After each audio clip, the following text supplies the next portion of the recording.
is Rowena Dooley asking Skull citizens to report for duty.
Rowena Dooley asking Soul citizens to report for duty.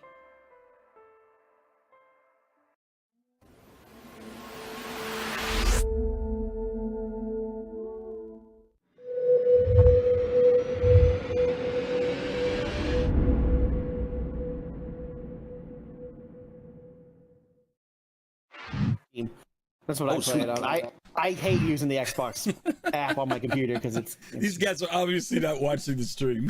Hello, everybody. Hey, I'm watching it. I'm watching it. I'm like, okay. Oh God, we don't even have Kalrati in here. Oh my God, I forgot he got here. One guy who was watching. Yeah, I know. That's terrible, right? I'm so sorry, Kalrati. Okay, guys. Hello, everybody. Welcome back to the Soul Citizens. I'm GriffinGamingRPG, and I'm back with the prestigious cast as always. Thank you for that, kicking us off. Appreciate that for that community sub. Back again with an illustrious crew of folks here. Today we've got some of the usual suspects, and we've also got an old suspect who's here with us, and we'll start with him first. Dr. Murray from the Yacht Club. How you doing, buddy? I'm all right. Good. Been an interesting month so far. Good. And it's only 15 days in. So. Yeah, you know what? Doc Murray's got the Yacht Club got those cool jerseys, man. I think we got to upgrade, DK. I don't know. Yeah, we got to step up our game. We can't have them coming on this show. We can't have them coming on this show looking that good. So we're gonna have to work on that. Look at him. There he goes. Look at that. Looking good. Bringing the gold in. You know. There you go. There you go. Also today we've got Dark Knight 75. How you doing, bud? I'm good. I'm very good. It's good to be here to talk about 3.18. Looking forward to the conversation. It's going to be fun. Yep. Yes. Yep. And also the man from down under the states, that is Kalrati. How are you, bro? Hello, Griff. Hello, beautiful people. Hello, chat. Hello, world. I am excited to be here, talk about 3.18, like DK said. And yeah, I'm interested to see what we have to talk about. How's your cousin Grimhex doing? I ain't seen him in a while. How's he doing? Is he all right? Hey, he's recovering. He's just still vibing, you know. He's coming off New Year's Eve. He's still coming down from New Year's. Down, right? Yeah, listen, I don't know where he is right now. All he says is that he's exactly where he's supposed to be right now. So when he's ready, he'll let me know when he's okay. Well, as DK said, this week we're here talking about update 3.18. This is one of those times, I have to admit it, guys, where Griff got it wrong. Usually when we do these update shows, it's once the update has gone to the live servers. And as most of you know, 3.18 is still in PTU. In fact, it's still in wave 1 of PTU. And so we're going to talk about the state of it at this current time. Now, as you guys know, there's a lot of stuff that's been added in this patch. Doc Murray, I'm going to go to you first since you're the guest here today. You know, there was a lot of projection at the end of 2022. First of all, if 3.18 was even going to come out. Before that, there was even a lot of stuff where people were saying, well, it's not going to be much in that patch. It's nothing to look forward to, blah, blah, blah, blah. So give me your assessment. Give me your assessment on, you know, how this whole thing rolled out by the time it finally did come out. So, from the ETF standpoint, it was getting to the point where we had it for 3 months, I think, because we got it in like October, and rolling up at the end of December. There, I mean, I always think it's safe to assume and guess, based on things that we've seen the trend for the last like 4 or 5 years, that they were going to push to wave 1 before they went on Christmas break, pretty much regardless of how stable the patch was. And they pulled almost every resource they could to get it stable enough to put wave 1 out before Christmas break. And it's been It's not the worst. It's not the worst one, because we've had some worse ones for that right before the holiday stuff before, right? Yeah, like 3.0. Yeah. Or 3.4 or 3.8. Yeah, we could go on. Yeah, so no, I was not really surprised that they did what they did. That's usually what they do. So it's kind of, old hat. I'm kind of surprised it's still wave 1 now. Yeah. Which is kind of interesting. Because we're going like on. I thought 3 weeks. I thought for sure. I thought for sure, because they got it out on like Wednesday. And I thought, well, maybe they'll do wave 1 until Friday, and then Fridays when their break starts, they'll go open and wave 2 or something. And they didn't. They just left it wave 1. So I don't know if that's a marketing let's get more subscribers thing, or that's they just didn't feel comfortable pushing it to a wider weight by then. I kind of felt it's odd that it's not yet. Yeah, I kind of felt like it was a mixed bag to what you said. That one year where they gave like the whole enchilada to everybody, and people just lost their minds through the holiday season. So I kind of felt like wave 1 people were the people who won. Are really vested in it enough that they'd want to monkey around with it in a buggy state, and 2, they're the people who actually pay to mess with it at that stage 2. The stage 2 and 3 people are the folks who happen to get it later, and I think that would have been too much to give in the current state that it's in right now. But I agree with you. I thought when they came back after first week, we'd get to wave 2 or wave 3. So I am surprised, like you said, that we're still in wave 1. Kalrati, is this a good move? CIG, because, there's this whole thing about releasing something every quarter, right? And like Doc said, they were probably doing all hands on deck trying to make sure that they got something out to us beforehand. And I mean, is that too much pressure? I mean, if it's not ready, is it best not to? Because there were some people who were actually saying, hey, if it's not ready, just give it to us after the holiday. I know that when the holiday's going on, there's a lot of stuff they get. There's a lot of analytics and stuff while it's being ran and everything else too, which gives them some advantage. So when they come back from their break, they start examining that stuff. They get ready to have their big, mega session, brain session they have in January to get ready for the year. So, I mean, do you think that's a lot of pressure, though, at the end of the year? Because they're just coming off CitizenCon, and they're trying to get this thing done, before the end of the quote-unquote quarter. Well, first of all, I have to, we can't really talk about what the devs did during the ETF cycle, but they were working like machines. Right. Like, I've never personally seen them just push through. Right. It was a little unreal. Like, you guys getting the rest, but definitely props to them to even getting us to that wave 1. I felt like it definitely was some pressure, but I feel like they still wanted to get to a point, not just for the backers, but to get to a point where they can say, okay, we pushed, right, collectively. And we got to a point where we're comfortable to say, okay, it's time not just to, get the subscribers, but like you said, and like Dr. Murray started it off, to get a mixed bag, to also get those numbers in. Because what we've realized, similar to what Chris had said in his letter, they wanted, or they don't entirely know yet how much data, what kind of data that they would get over a long period or long monthly cycle, right? And even for the wave 1, we're seeing that things are they're still seeing challenges that they need to overcome. So after experiencing that, like the login queues and issues that we've been experiencing over this weekend, I can see why they're still holding it off to wave 1, because not to sound like entitlement processing, those in testing will know what I mean by it, but like the wave 1, I think, is sufficient for them to get the data before they start getting it to wave 2, because it definitely has been a roller coaster. But going back to your question, it has been a lot of pressure, but I think, at least for now, I think the pressure was worth it, because I think the kind of data that they're getting, especially with what they said about how much data that they can get out of this now in terms of the granularity, I think it was well worth the work and well worth the push. Okay. DK, you and I got a chance to monkey around a little bit today, prepping for the show. There's a lot going on, right? I mean, beyond just what we see on the patch notes, which we're going to be going through today. And guys, just so you know, this isn't going to be an in-depth review, because there's a lot of stuff that still we haven't even seen. I mean, the game's been out now 3 weeks, and there are areas in the game I haven't gotten to. I mean, there's literally that much stuff to go out there and try to tinker around with. DK, I will ask you, from what you have had a chance to see and monkey around with, what's something notable to you? And it doesn't have to be a location or POI, but I mean, is it the login process? Is it the PES? What is there sticking out to you right now out of some of the stuff that we've looked at so far? I could say PES and stuff like that, and that would be fine. But I think for me, really, it's the performance right now.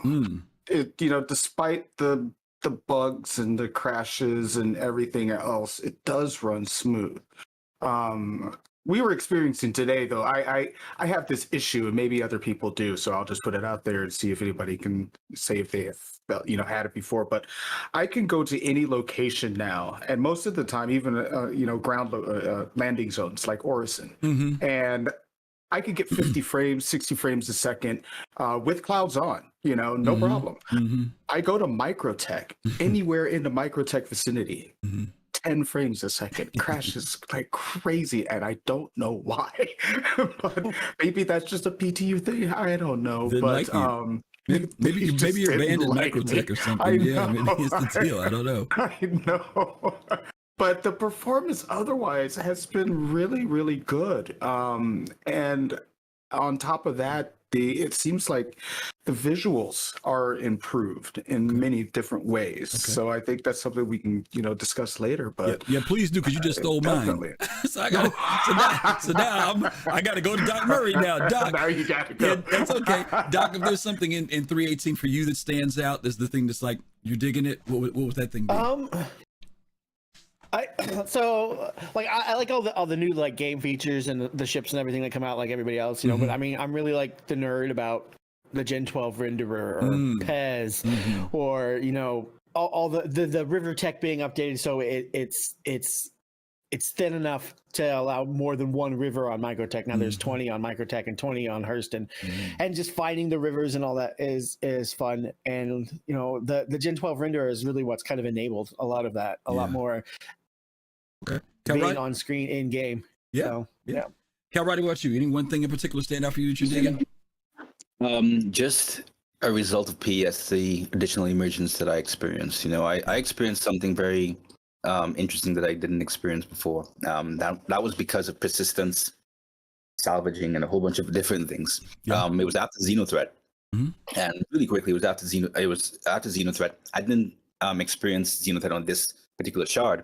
I went back about 2 hours later, and there was like a gold mine of different chips, unclaimed chips, game generated chips, everything. And I went to Michael 1B, and there was Space Cutlet, and I'm like, okay, let me just go this way. And I was like, okay, let me see if I can actually just do my salvaging, because I wanted to see how the experience would be. And then this guy comes and attack me, and I'm like, dude, stop, behave. I mean, he's a pirate, but I'm still liking the vibe, right? Right. So I jump, I come back because I like the pain, of course, and I try to stay some distance away from him, because one thing I didn't notice is that, or one thing I didn't realize until then, was that the unclaimed ships, they're all red to you, right? And it was hostile. So I was actually blending in between them, so that's why he wasn't able to find me as easily. So I was continuing to salvage, and I actually I found an MSR, and I was like, okay, nice. But the shields were up. So I went in, I opened it up, and I was lowering the shields, exiting the ship. He destroys my vulture. I was like, you know what? I'm going to man and pilot the MSR because it was still functional.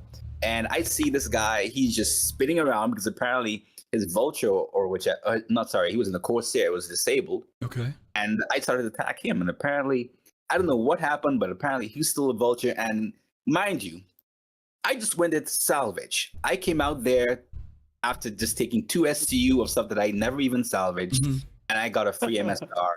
And just because of the PES that brought me in, because of the persistence and those things, and the physical cargo fact that I was able to take cargo from one point to another, it was just that extra emergence that that was generated because of that PES introduction. So it was great for me. Wow. Okay. I'm digging that. That's very cool. Okay. Well, for me, I've got to go where both DK and I know this is so shallow, Doc. I know it's shallow. I know it is, because there are going to be people out there saying to me, I don't care about how good it looks. Where's the gameplay? But I'm sorry. I know. I'm still that sucker that gets pulled in by looking at just how beautiful the game looks. And you can definitely see the difference in it. The Gen 12 rendering is definitely there. Performance is there for it. I've just, when it comes to that, I'm just, and maybe one of the reasons why, and we've talked about this before, there were a lot of people a few years back who were concerned about whether CIG would be able to keep up with technology and game development as the years went by. Can they still make it pretty? When the whole world came about Unreal 5 coming out, oh wow, now it's going to look dated. It doesn't look dated. It's got its own stylized look. It's clean. It looks good. I still feel like there's fidelity there.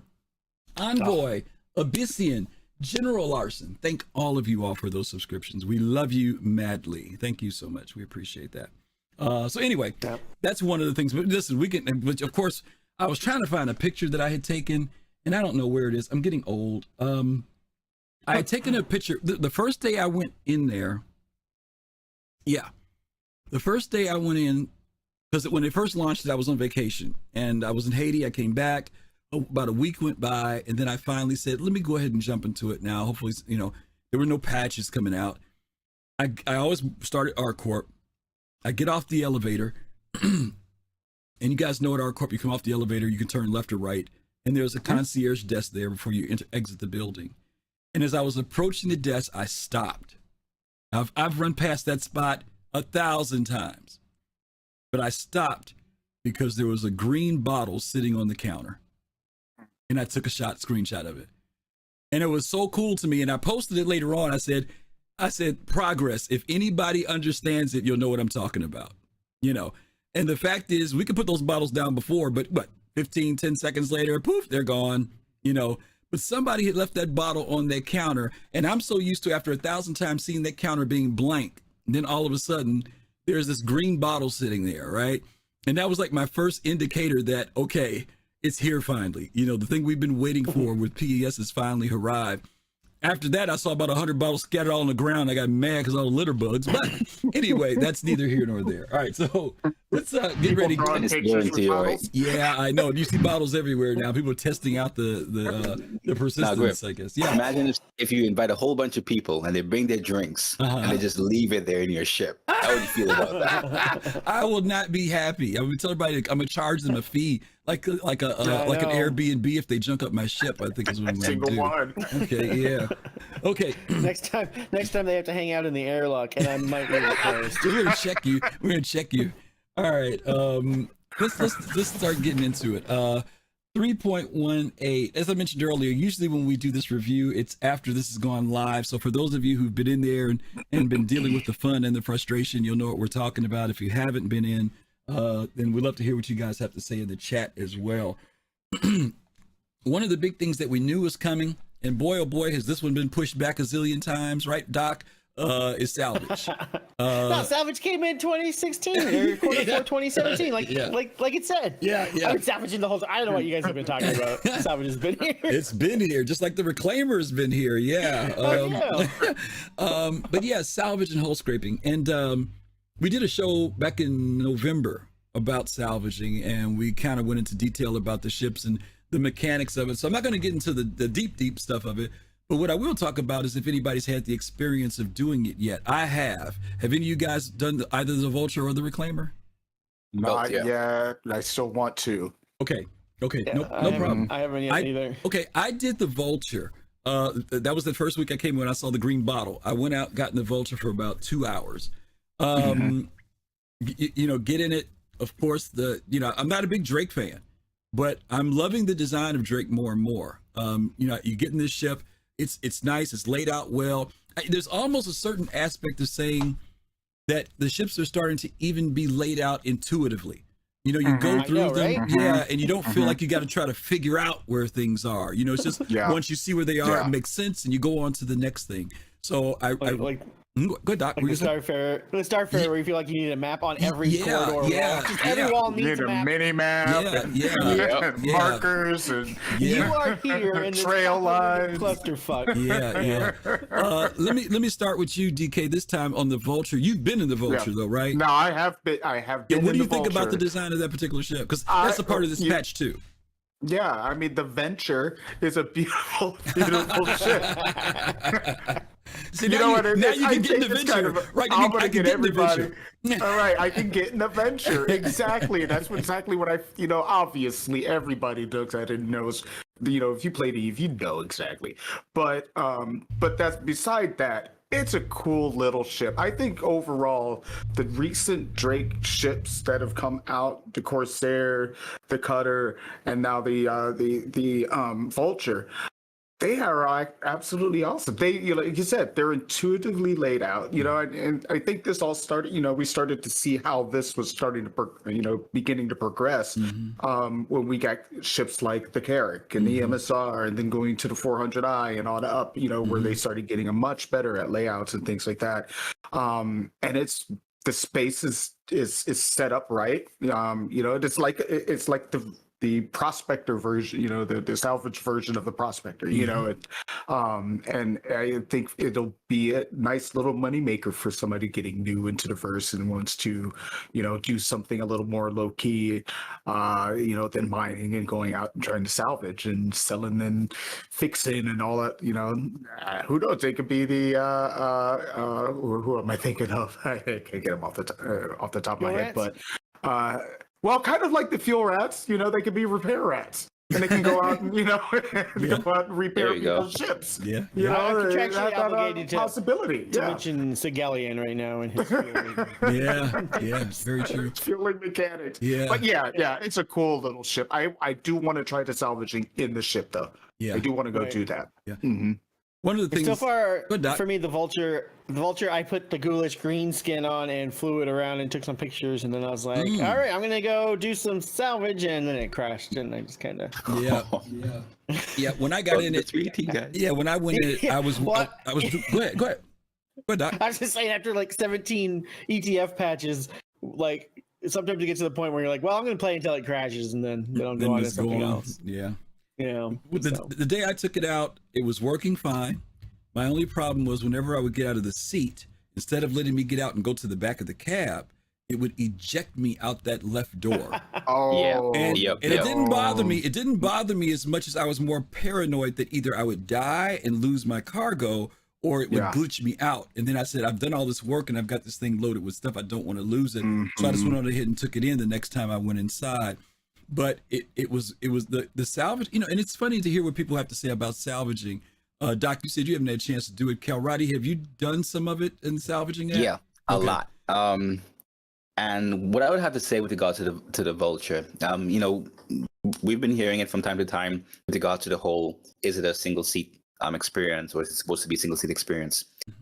If we look at what Drake is, it is a single seat experience.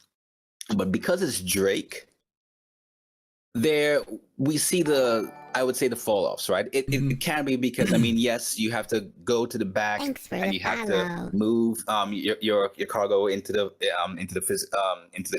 cargo grid for the next one to come out. But it actually, the more I thought about it, it actually makes sense because it's Drake. For something more convenient like Mist, like how we see the Prospector. Now imagine if we had a Drake mining, and we mined something and we had to go to the back and move the SC from one point to another. That would be really, really painful. But even with one extra person, it is a beautiful experience.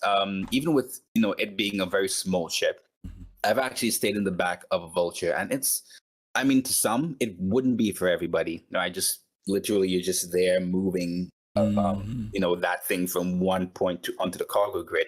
But just the act of being able to contribute to some kind of mini group experience, it's been extremely refreshing.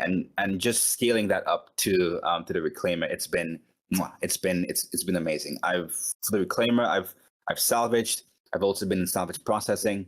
I've also I should probably put this in my resume. I've also worked in the cargo department, so I know all the operations. So in case you want to hire me, I have experience in all of them. So I'm just putting my job. That's funny. Yeah. For me, when I was in it, I was by myself, and I was by myself based upon what we had seen in all the promotional and marketing materials, all the artist images and stuff, and my feeling about doing it by myself, because as you guys know, and I guess they could have done this, but they didn't. You salvage, your stuff goes into a container. That container, you can set the machine that compresses the materials, and it pushes the box out of this unit, the compression unit or the salvaging unit. Then a second box is made. But once that second box is made, it's not like a conveyor belt. It doesn't push the rest of the boxes out. Right. That first box is still sitting there, and you have to physically go down with a tractor beam, a multi-tool, tractor it out of the way, tractor the second one out of the way, then go back to start doing your salvaging. Now, I saw, to your point, Kalrati, I saw it as being, take two people, split your costs of your profits, right? But your time factor and safety factors are raised. There's a compensation. Yeah. If you want to be greedy, it is definitely something you could do by yourself, but you will be away from the controls of your ship for approximately 1 to 2 minutes. And that 1 to 2 minutes can make all the difference between whether you're attacked when you're not near the controls and not only die, but lose all the material that you were too cheap to bring somebody else along with you for. So I'm not saying which one is right. I think you can do both. Now, I'll tell you a ship that I know my buddy Robin and some other people do. That mole, I ain't doing that mole by myself, because I'm going to commit suicide. If that thing blows up and that thing is full of material and oh man, that's it, I'm going to die. But if I lost the vulture, I could probably swallow that a little bit. So I think that's one of the cool things about this ship. Like you said, Kalrati, it could be that single player experience with this, unlike the Prospector right now, right? Or it could be, if you've got a buddy who just wants to hang out, you can bring in about $100,000, a little over $100,000 on each run with this ship. So it could be fun. Now, a lot of people say that's not a lot of money. Guys, keep in mind that the real economy is not in the game. When this game comes out, $100 might seem like a lot of money. So, right now they give you all the money you want so you can play. I guarantee you the economy is going to shift. Right, DK? Because they don't want to do like Elite Dangerous, where people have billions of dollars. in a week. Yeah. Oh my gosh. Definitely. I can buy the ship in Elite Dangerous in 4 days. Definitely. Okay. 0 to hero. 0 to hero. Yep. All right, we're going to move on. And now this one I am totally ignorant of. And I know you guys are going to say, what, Griff? You got to be kidding. I have not done Siege of Orison yet. I have been to the platforms, but I have never done it, because when they first brought it out during Invictus and we tested it, I did a little bit of stuff there, but I didn't try to complete the whole mission because I wanted to experience it, because it was real buggy. And every time they've done it since then, I haven't. But now that they've expanded it, I'm probably more willing to get ready to do it. So I'm gonna turn this over to you guys. Doc, I'll go to you first. If you've done Siege of Orison at all, if not, any thoughts on it? And then we'll go on. I mean, I did a hell of a lot of Siege of Orison. Like, I actually never did it in the testing phase, because I only wanted to see it when it was live. So that was that. But this is the same platforms they use in Siege of Orison, but this is not Siege of Orison. Well, I'm sorry. So these are like if you hang out around Microtech or Crusader, you'll get the 890 rescue mission sometimes. These are like if you hang out near the right building on Orison, you'll get these missions if you have like a high enough rep as well. And then you go out just like you do the Siege of Orison. You get on the little shuttle and it takes you to the platform, and then you have like an objective to go in. And they're usually like mini Siege of Orison events where you have to go in and kill a boss or extract somebody or go find it in a box and bring it back. So they're pretty complicated at times, and so they bug out a lot, which has been the issue that I've seen a lot of people complaining about, is that they break a lot and they don't get issued often. But when they work well, and they're nice. They're good fun. But we'll see how they roll out. Okay. DK, have you had a chance to look at those yet, the assaults? No. Not yet? Okay. It'd be fun to do it with a group. So I haven't had a chance to do it yet. So, Mark, put it on the list of things to do for everybody, right? Because we can add to it. Absolutely. Kalrati, how about you? Yeah, briefly. And I would say that it was very smart on them to be able to reuse these locations, these assets, some of them at least, because I didn't actually reach to this particular point, but similar in Siege of Orison, where you could have in some of the buildings you could have reused it to heal yourself, depending on the tier of injury. That is also available to you, so you could actually do even long-term missions, in those kinds of places, and that's something that I'm definitely looking forward to with regards to FPS missions, because personally, I've wanted longer FPS missions, more dynamic FPS missions, etc. And being able to have a place or have places to kind of support me or have a supporting role apart from either a player or additional players to fill that role helps to kind of continue that kind of stride if I'm doing some kind of FPS based activity. So it was nice, or it has been a nice experience, and props on them for being able to utilize it. And eventually, I definitely look forward to them utilizing and spreading these more across Crusader and other planets as well. Yeah. Doc, we were having a conversation last week. We did our show on. We went all the way back to the Kickstarter, and we talked about both. Yeah, we talked about 2012, both the RSI website aspect of it, and then the Kickstarter aspect of it. Right, how all the vision was. Right. And since then, we talked about the different levels of things that have come forward in the development process, things that have come, gone. One of the things that we talked about came and gone, I think we talked about the other day on one of our other shows, was Theaters of War, right? Was Theaters of War, in your opinion, possibly somewhat of a test bed? We didn't get it. We talked about the fact that in 2018 in Austin, they actually had it on the computers. Many backers got a chance to play it and try it out. We know that it went to Firesprite for a little while. They were going to work on it. Then all of a sudden, silence.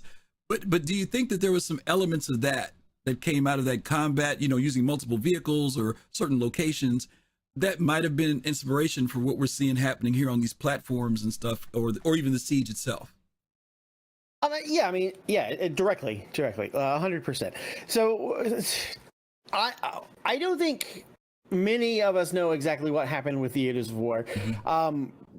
We had several playtests throughout the time. I think it was 2019 sitcom when it actually was playable, and it was the one in England, because I don't remember it being there at 2018. It might have been. I thought it was in Austin. I thought there, because I remember I was mad that I didn't get to go play it. That's why I thought I remember it was there. But maybe I could be wrong. It might have been. But it was around that time. It could have been. Yeah, I mean, I know a lot of drugs. So, Lefty in chat says Manchester. Okay, it was Manchester. Okay, I'm hallucinating then. Okay, maybe I thought I was in Manchester. I don't know. Okay. We had a bunch of playtests. They changed things. Like every time we did a playtest, it was different. I can't really talk about too much about it. And then it just kind of disappeared. And I think when they brought Firesprite in, they weren't trying to fix Theaters of War anymore. I think they were trying to fix first person everything. So movement, shooting, weapon handling, all that needed to be fixed. And it used to be, it used to be kind of like a game where there's a first person mode, but it was more about spaceships. And now it's it's more about the first person experience, and there are spaceships. So they've changed things. They've changed the mechanics, the locomotion, the weapon handling, the weapons themselves. A lot of things got shifted around and changed by what you could tell was a veteran FPS studio that came in and started fixing these things up. And I think what they decided when they got done learning what they could and stealing as many people away from Firesprite as they did, they went into Siege of Orison thinking, well, this is going to be better than Theaters of War, because Theaters of War was supposed to be like a Star Marine thing. Right. You go into the main menu and you click and you go into it and you get into it, and it was like a little battlefield game, which it was okay. It was fun when it worked, but it hardly ever worked. And so once they got Siege of Orison working, and the things that people seem to kind of forget is that Siege of Orison also brought with it the larger server cap because of all the Gen 12 things that they got done in the background, because of all the server meshing groundwork that got put into place before then, and all of those things allowed them to expand it and make it where it would actually work with that many NPCs and that many players. And that was all directly taken from Theaters of War, whatever they learned from Theaters of War. So it's not like Theaters of War was a complete waste of time. They didn't learn anything from it, and it just wasted backers' money and time. It is directly responsible for Siege of Orison, and I think we might still see Theaters of War one day, but I think they're, like they said, they're moving more to doing things for Squadron 42, which means they want to get all of the FPS stuff down where it feels like a AAA FPS game, movement and everything like that. Because if you've played any FPS games that aren't to that polished level, you can just quickly learn where the disadvantages are and where the bugs are and where they took shortcuts where like you can't shoulder peek without dying and things like that. Right. So it's like they had to get all this working, and the server tick getting increased from 8 to an average of 25 now is amazing for anybody who does any kind of combat. Okay. So yeah, and I think all of that's related to Theaters of War. So thank you, man. That's why we have Doctor here. He's the guy who studies. That's right. That's it. Okay. All right. Let's move on then. The security post Korea reactivation. A lot of raising Cain about this thing shifting a little bit because people were worried about being able to eliminate their crime stats and whether it was going to be too much and whether it's going to turn people off. Let me go with you, Kalrati, first on this one. Any feedback regarding Korea? So, firstly, props to the design. I really like the layout. I really like the colors, the shifting colors. I like the activity. It's a lot more NPCs there. And personally, I'm okay with it. I don't know if kind of funneling it as being the only point to quantum travel to wipe your crime stat was too early or not. But I mean, Star Citizen, and we've had a lot of early things that we may not have agreed with, was the right time to come in. But ultimately, it the whole design of Korea, as being a very limited point POI to wipe your crime stat, I think it makes a lot of sense because eventually, we won't be if you choose to become a criminal or a bad person, you're going to be a criminal or bad person for a very long time. Yeah. Right. And if you really wanted to wipe, because just to add to that, we are going to get reputation or V2, reputation V3 to kind of cement how how close we are tied to a particular faction. Right. So you won't be able to just wipe your crime stat and you're good with the UEE forever again. Right. I mean, I do know that the counter argument to that is that there are still bugs and you will still get an accidental crime stat. They have made it a little easier, especially where, crime stat 1 and 2, you can still pay it off and such. Right. But I do agree with the whole concept of there being less points of interest to wipe your crime stat in Stanton, because if you really want to do something really bad, then you're going to wipe your crime stat, but it may not actually be a permanent thing, right? It may be a temporary thing to wipe it temporarily off your record. So I do like that they decided to kind of limit the POI. We're going to have to see, I guess, in the long term, what people's experiences are versus the bugs that accidentally give you the crime stat, tier 3. But ultimately, I agreed with their direction, with their approach to this. So especially the emerging gameplay, I really, really do like that kind of experience as well. Okay. DK, is this a precursor to some other things in relation to AI performance? We've seen them talking over the last year about being able to start having the AI, which we know is down to some of the derelict locations on the moons and the planets rather.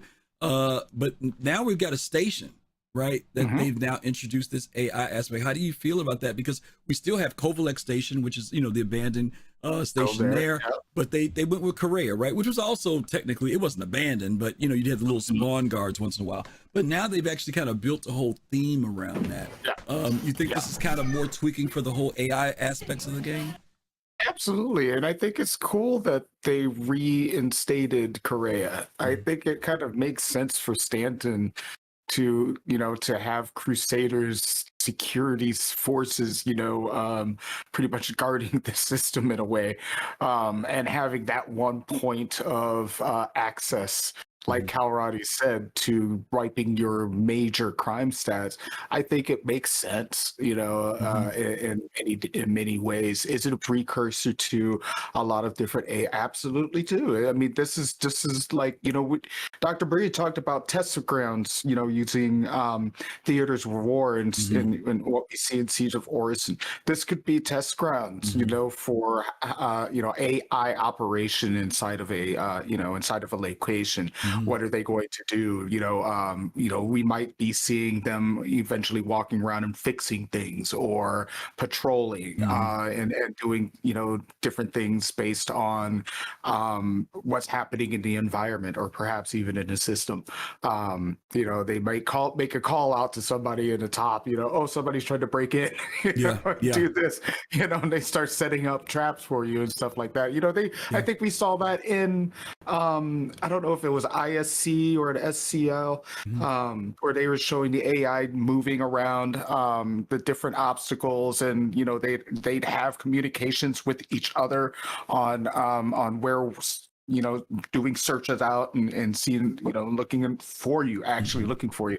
We're going to start seeing more of that, and Korea is going to be a good place for that, because once you infiltrate, security forces are on guard. Yeah. And they're going to be looking for you and searching you out. It's just going to get harder and harder and harder.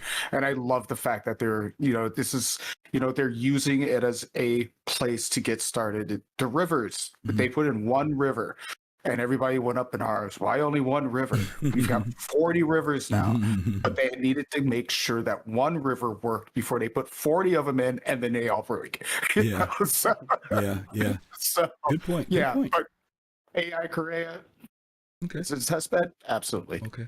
Doc Murray, they did some interesting stuff here. Not only did they, breathe life into this thing, but they actually did some redesign on it, right? I mean, they changed the look of the facility, the whole 9 yards. And again, to your point earlier, you were talking about the different platforms and how they've expanded what was, at once for Siege of Orison just in that one location, but now you've got these other locations. CIG has talked about creating these different places for missions to take place in the game. Korea is one of them. Orison, they talked about those buildings, those corporate office buildings, that there would be stuff like that. Do you think that that's far away, that, maybe pretty soon those buildings that maybe we could just land on the roof, now we'd be able to go in and talk to, NPC mission givers and stuff? Do you think that might happen? For more like Area 18 and stuff? Yeah. Well, because the corporate offices and corporate retreat buildings and things like that for Orison are where Siege of Orison take place. That's what those platforms technically are, is for their more higher upper end clientele and housing their business and corporate affairs and stuff. Korea changed a lot, and I'm really glad that they didn't just get rid of it and bring in something new, or just, I do want them to get rid of Alisar, but that's for a different reason. But I like the updates that they did to it. They changed it from being this basic asset that we had since 2.0 days, where things were kind of held together by chicken wire and duct tape and bubble gum. It was very asset rich. It took a long time. You could tell whenever you got near it that your FPS would go down, because it had to pop in all these details and all these different textures that they don't do anymore. So they had to go through and do a complete rework. It's a lot faster now. It's a lot smoother. It's a lot more optimized. It looks better. The color scheme is better. The color scheme before was kind of, in a way, it made it hard to see other people, because they were all kind of like the same grayscale browns and oranges. Yeah, and so now that it pops with the bright blues and the whites and the greens from the plants and the guards walking around, all the spawn closets changed to be more defendable locations, so you can't just sit outside them and shoot them as soon as they spawn anymore. The room with the contraband is completely different, where you go in and you can steal from them. I agree that with Kalrati, that I like the fact that they took away all the POIs where you could go and clear your crime stat, because for me, my one friend group, whenever one of my friends plays, we always wind up in prison, and we just escape because it was so easy. You get out, you get in the Ursa, you drive 10 kilometers away, you have somebody come pick you up. They don't get a crime stat picking you up. They take you to the place on Hurston, you go in, kill guys, clear your crime stat, and you're done. Back to normal, free and clear. Right. But now it's like, you commit a crime enough to get a crime stat to go to prison, you're gonna have to work it off, or just sit there and wait, because getting out on a ship, getting into the Ursa, escaping, getting the 10 kilometers away, getting on somebody else's ship, and then flying to Korea, and now you have to hide and maneuver perfectly to get past the turrets to get there, so you can drop your guy off. It made it a whole lot more complicated. Yes. And to me anything that makes the criminal gameplay a little harder to just grind out of, where you go and like people do in Eve, where they just grind a whole bunch of positive rep, and they go in and start pod flipping and keep and ganking people, and then they get all their negative rep. Well, then they just spend the next day grinding positive reps, so they can do it the next day. Right. And I think Rep 2.0 is going to have some exploitable areas like that, but I also think that the crime system is going to kind of stay in a way where it's like Kalrati was saying, you get crime stats a lot, you're going to get a lot of negative reputation. Sure, you might be able to go clear your crime stat, but you're still going to have that negative reputation on your record when people look at you. So you're not going to be able to keep doing like some people do, where they accept the medical missions, go out, steal your ship and kill you, or rescue you and kill you, or take you captured, or whatever. Like your reputation is going to start showing up to a point where when I go to offer a mission to rescue me, it's going to be people with 4 or 5 star rep only. And the other people who are the ones killing you and ganking and doing all that crap, they're not even going to see the mission pop up. Because that's where their rep is. And so I think with Korea shifting and all these things all shifting together, it's just lining up the dominoes for the criminal system being, piracy is going to be allowable in the game. It's going to be a big part of the game, but it's going to be hard to do it well. It's going to be hard to do it and sustain it. Like, I think a lot of people are going to have alt accounts where they go pirating once a week, and then they spend most of the rest of their time on their main account trying to build up enough resources to supply their pirate enough to be able to go out and pirate. Yeah. Because I see people with huge fleets. I see people with these huge fleets of javelins and Idrises and like 6 or 7 Polaris and all these things. They're like, I'm gonna go pirating, and I'm like, you're not gonna be able to. You're gonna run out of torpedoes after the first day. Like, where are you going to resupply this military ship? Like, Pyro, because I don't think they have the facilities. But I hear you. I don't mind pirates. I don't mind criminals. I would love to see them in game. Hell, you can come for me, but hard mode. Hard mode. You get in trouble. Let me jump on something. Yeah, let me jump on something because it's our next topic that Dr. Murray brought up. Was there anything? Did I ask you about Kalrati? Did I ask you about Korea already? You did. I did. Okay. All right. Cool. Let me jump into this next thing because he kind of preempted this, talking about the prison system. Security post Korea, then the courier delivery missions are coming up first. I'm sorry, I didn't mean to say the prison mission. But I do have a question about the sandbox prison activities. Let me go to that for a second. I don't know what those activities are. And I know that, before, if one of you guys can outline what some of the stuff was, as I mentioned earlier, guys, I have not done everything in this patch yet. What are the new activities? Do you guys know what that is, what you have to do? I haven't gone to prison yet. So I need to go to prison so I could try them out. I did, but I was just obsessed with killing NPCs. I'm sorry. So that's one of the new activities. To kill the NPCs, yeah. Like, Don't you have to go after like one of the a mission giver underneath in the? I know they talked about a mission giver. Did they ever do that? Giver, I think it's I believe there's a mission giver hidden in there somewhere. Some of the NPCs will have things on them that you might want, which makes knocking them out or killing them worthwhile. Okay.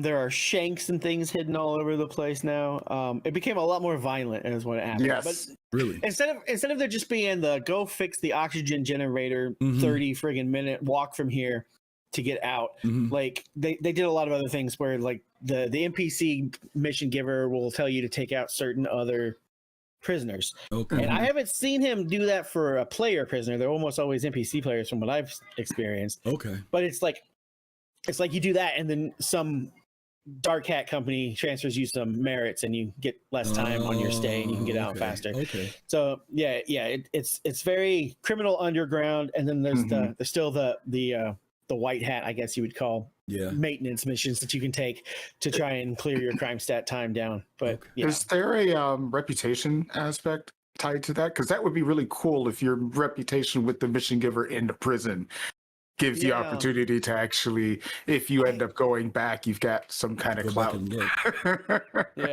don't know. That would be cool. I'm not sure myself. I don't believe so. Yeah. We have to look. I am curious. You have to look. I'm curious to see how this unfolds because, Doc, you kind of hit some stuff with me there, talking about Korea and both Korea and Klesher. And Lefty mentioned earlier in the chat about how this is starting to become the precursor for bounty hunting. And I am curious as to when we start being able to deliver, your bounty, where will you take it? Will you take it to a place like Korea, where therefore they, they quote unquote transfer them from there to prison, or will it be a situation where you literally have to go to Klesher? You may get the restriction thing, but maybe if you've got a permit, it allows you to go and fly within the airspace of it to deliver somebody. I'm also very curious to see where that's going to go.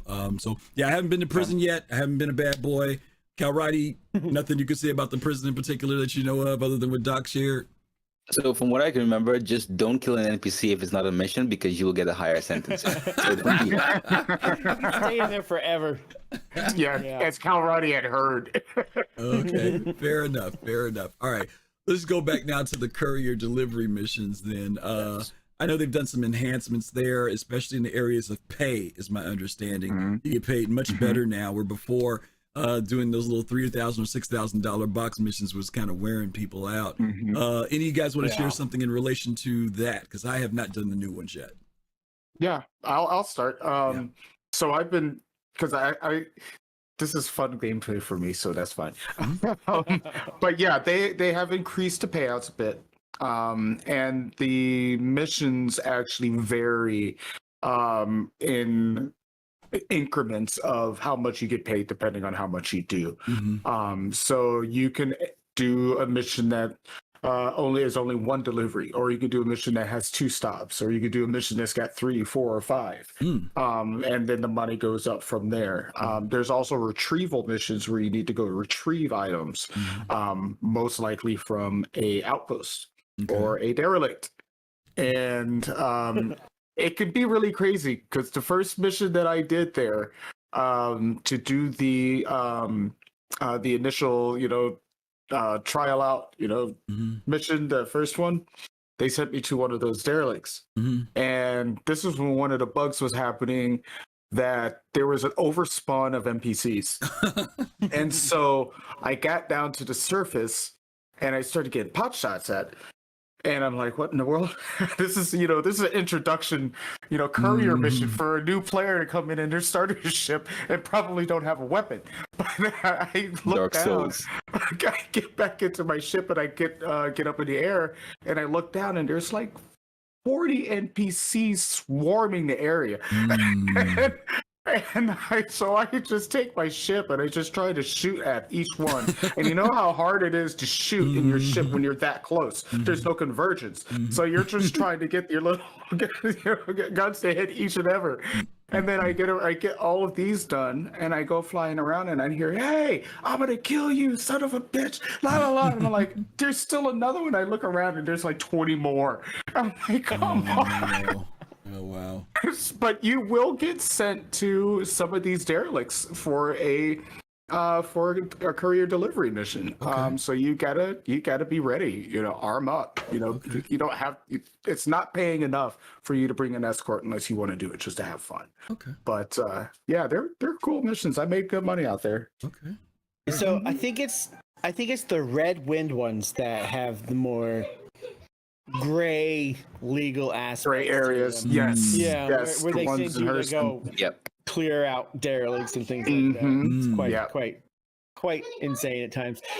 So the box missions, I'm glad that they're working on them, because I don't know if it's still the meta for everybody, but for most of us, what we tell new people when they start playing is do the box missions so you learn the system. And it's not just you learn how to fly, you learn how to land, you learn how to pick up things, you learn how to interact with things, and learn all the little idiosyncrasies that come with moving around the game world.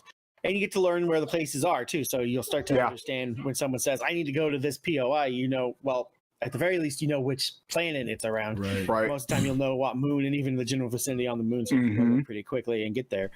And so it's very helpful. And now that the pay is starting to increase with it as well, it's more lucrative and attractive for players and for returning players too. Who there were a lot of people who played 3.0 to like 3.5 and then they just stopped playing and they haven't come back, and they come back at 3.17.4 or whatever, and they're like, "What's new?" And a lot of the things still weren't really new mission wise from 3.5 to 3.17, but now a lot of the missions have changed and the payouts have changed and the modalities have changed. So it's nice. It's good. It's always good to see them go back and touch up earlier gameplay loops that they put in because they're going to keep improving them because the gameplay loops are all, tier 1, tier 2 still at this point. So, Kalrati, you got anything in relation to that? Yeah, one thing I do like about those career delivery missions, especially the retrieve up, is I remember, one of the wishes that I had with regards to the improvements on them was integrating the importance of ground vehicles, and from the player's standpoint. Where it's going to be more difficult, or it should be more difficult to actually just go in with your gun or with your ship, right? And the first few times that I was doing the retrieve op missions, I kind of forgot. I think I was doing something. I was distracted on those 2 times consecutively, and I landed my ship about 1 kilometer away. It was a fairly small ship. I think it was an Aurora or an Avenger. And I was running, toward the mission set, and I forgot that there was a ship, a Cutlass that would actually land and eventually deploy the troops, and it could actually fire at other surrounding ships, and it actually destroyed both of my ships. So it was nice seeing something that was that they had applied to the first set of derelict ships, and not just relying on the turrets, because it's actually convinced me, okay, if I have a vehicle, I could actually park my ship much further away. And especially with a vehicle, I'm a little bit more secretive or stealthy with regards to those things. So I can go with a mule or an STV, and if I have to put in a cargo, I can just put that into that vehicle and hightail it out of there. So it was nice to see that kind of expansion from what they did previously, the derelict ships and those things with regards to the distance and ships landing from above on the NPC side. So I hope that they expand on that more, which I'm fairly confident that they will. But it was nice and refreshing to see. Yeah. I'm glad to hear that these missions are varied, that it's not just the same thing, that you can actually pick what level that you want to do. And to Doc Murray's point, this is definitely one of those things that we tell new players when they get in to do it. It's not just about making money. Doc Murray made a good point. You're also learning about the game. When you do bot missions, you get to visit these different outpost locations. You're practicing landing, taking off, getting out of atmosphere, quantum jumping, and getting to know where things are in the different cities or the different landing zones when you drop stuff off. So they have been a great training ground, but they also become less challenging once you've gotten past all that. So the fact that if you just want to do box missions, you don't have to feel like, well, that's like, those are the baby missions. You can still go back and do them, especially if you're broke. You can go back and make some decent money. And the fun thing about it. Go ahead, Dr. Murray. I was just gonna say a milk run's a milk run. I mean, it doesn't matter how experienced you are. You're still gonna have to do it occasionally because sometimes you're just gonna need milk. But what I was going to say is, if you're into logistics and cargo and stuff like that, you take one of those 5 stop missions, you could start planning out your stops. If you bring a big enough ship, you can learn you can learn where the cargo that you can trade between the different outposts and do those along with the box mission. You could double, triple, even quadruple your income just doing something like that. So you start figuring out, use some of these websites like SC Tools or something to help you find what cargo you can trade between the different outposts, and then you pick up delivery missions in those in those same vicinity. You can make money and have fun with it. You're not making $100,000 every 5 minutes. But maybe you don't have to make $1 million every 2 minutes. I'm fine sometimes making $100,000 that day. It doesn't bother me, and if I make 50, I'm fine. It's not like I'm buying everything. Maybe because I own my own ships. Maybe that's it. All you need is gas money, DK. That's all you need. I need gas money and clothes. I need to look good. I need to look good. That's all you need. Okay. Quick question mainly for the panel. Are you often finding yourselves wearing civvy clothes now more than flight suits? I've always. Where you're just. I'm a big role player. I'm a role player. I'll Anytime. jump out of clothes in a minute. I stop. Listen, when I come out those stairs of our corp, I go right over to the gun shop and I walk right next door and go to the Kasaba right afterward. That's the first thing I do too. As soon as I log into a game. And unfortunately, I spend too much time in Kasaba is what I really enjoy doing, which sucks. Yes. Our corp is one of my favorite places to spawn as well, and I never go to Kasaba. I just go to the gun store. Like people are like, "Why aren't you wearing clothes? You're always in a flight suit." And I'm like, "It's a space game."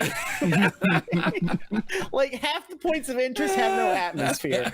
What are you talking about? Doc, Like now we can live in our without putting the suit on now. Even if you spawn on a space station, you can get in your ship and you can fly around. I do it all the time. You just I'm telling you, 90% of the time, I freaking go to a moon with no atmosphere, completely forget, step out of my ship and start joking. I'm like, son of a bitch. And I go back in my ship and I don't have a suit on my ship because I didn't even think about it. But so it's like, well, I can't do this mission now. I have to go back to a space station and buy some spacesuit to wear. So, but Doc, in that last patch, when they made it where there were no more ramps on the stations, I was ecstatic because that meant I could fly my clothes up. And I'm OCD. I get on my ship. When I get on my ship, the first thing I do is I put a flight suit on there, multi-tool, and 2 changes of clothes. That's on all my ships. So even if I don't have something, I know I can go on the ship and there's going to be a helmet on that sucker because I get tired of going places where I couldn't find a helmet with no oxygen. So this is part of my routine. Have you ever gotten to the point where when you want to put your armor on, you actually go to the armory and then... Yeah, Yeah, I'm terrible. Also, someone correct me if I'm wrong, but I noticed something in 3.18 and so in 3.18 you could actually walk in and out of your Aurora without having to use a prompt, the animation prompt. I talked about that today, didn't I, DK? Yeah, you sure did. I told you. I said they removed the animation because I flew down in the MR and I was waiting. I'm standing there like, what the heck? I'm like, oh, and I clicked on the menu again, and all it said was open and close. I'm like, oh, I can walk on this sucker. Oh, okay. Walked right in, walked right out. I'm like, okay, I'm digging that. No longer held up by that animation. Big quality of life upgrade right there. It is. No more hung up by the animation. Little things. There you go. Okay, we're going to move on, gang, to talk about something that, wow, DK, we were blown away by today, right? Sand caves, right? Ooh, if you haven't gone there, you need to check them out. I know everybody says, oh, it's just a cave. Yes, it's a cave, but wow, what a beautiful work of art that they've done here. Doc Murray, I'm gonna go to you first on this one. You been down to the sand caves, seen them all yet? I have not. I'm too scared of Sarlacc, so I stay away from sand caves. I understand. I mean, look at what the Sarlacc did to Boba Fett. Anyways, to your point, when we went in there, the first thing Pop said was, or one of them said, man, this is giving me vibes of something coming out of here. I mean, you do actually think about something living being in this cave. Kalrati, what about you? You been into the sand cave yet? I'm being stubborn. I'm waiting for life. You're waiting? Okay. I was staying away from it. It's gonna be my eye candy for life. Okay, all right, DK, you and I can talk about this. Is us on the video that you guys are looking at. So go ahead and tell them what your feelings were about the sand cave. I'm telling you, it felt like walking into a cathedral at times. Like where you walk in and it's just immense. And like where you're seeing in the video right now, chat, is where we were walking into this area where light was just pouring in from the ceiling, and you saw the light, you saw the rays, you saw the dust, you saw sand falling off the walls. I mean, there was just so many interesting things, the striations in the rock itself. There was a land bridge that we saw in there that was just beautiful. And then if you stood on it and you looked down, it was way deep. And some of those you fall in, you're not coming out. You know, they've got what is it, the ones that stick up? It's stalagmites, or is that stalagmites? The stalagmites on the ground. The ones on the ground, on top. Yeah, they're there. Lights on the top. That's it. But they went down. Man, if you fall down there, you're dead. Yeah, literally. Those spiked rocks, they do kill you. In fact, there was somebody down there dead, and all their armor and everything. We tractored them up. Was gone. We tractored them up. He had on a really nice RE armor suit, yellow suit. Talk about that right there. Yes, the little bug. That thing was so everybody thought it was alive. It was. The freaking arms are moving on that thing. The freaking arms are moving on that thing. When you pick it up, it is moving. It doesn't move around. Do shake. They shake. But they do. Like, They do like this when you're like. Yeah. And if it's sitting on the ground, the arms are doing this. This is, and man, then when you pick it up, it looks you stares in the face. Oh my god! Gross. If that thing came to life, it would scare the snot out of you. I swear, I was waiting on that thing to like Hey jump. Gigi, where you at? Yeah, that was a freaky little thing. But you could take it with you. Take it home as a little You could pet. take it with you. Pops tried to put it into his backpack and take it. Game Yeah. crashed and we lost it. But He lost his. I kept mine. yeah, you got yours? Okay. When we got to the okay. station, I took it off and left it at the station.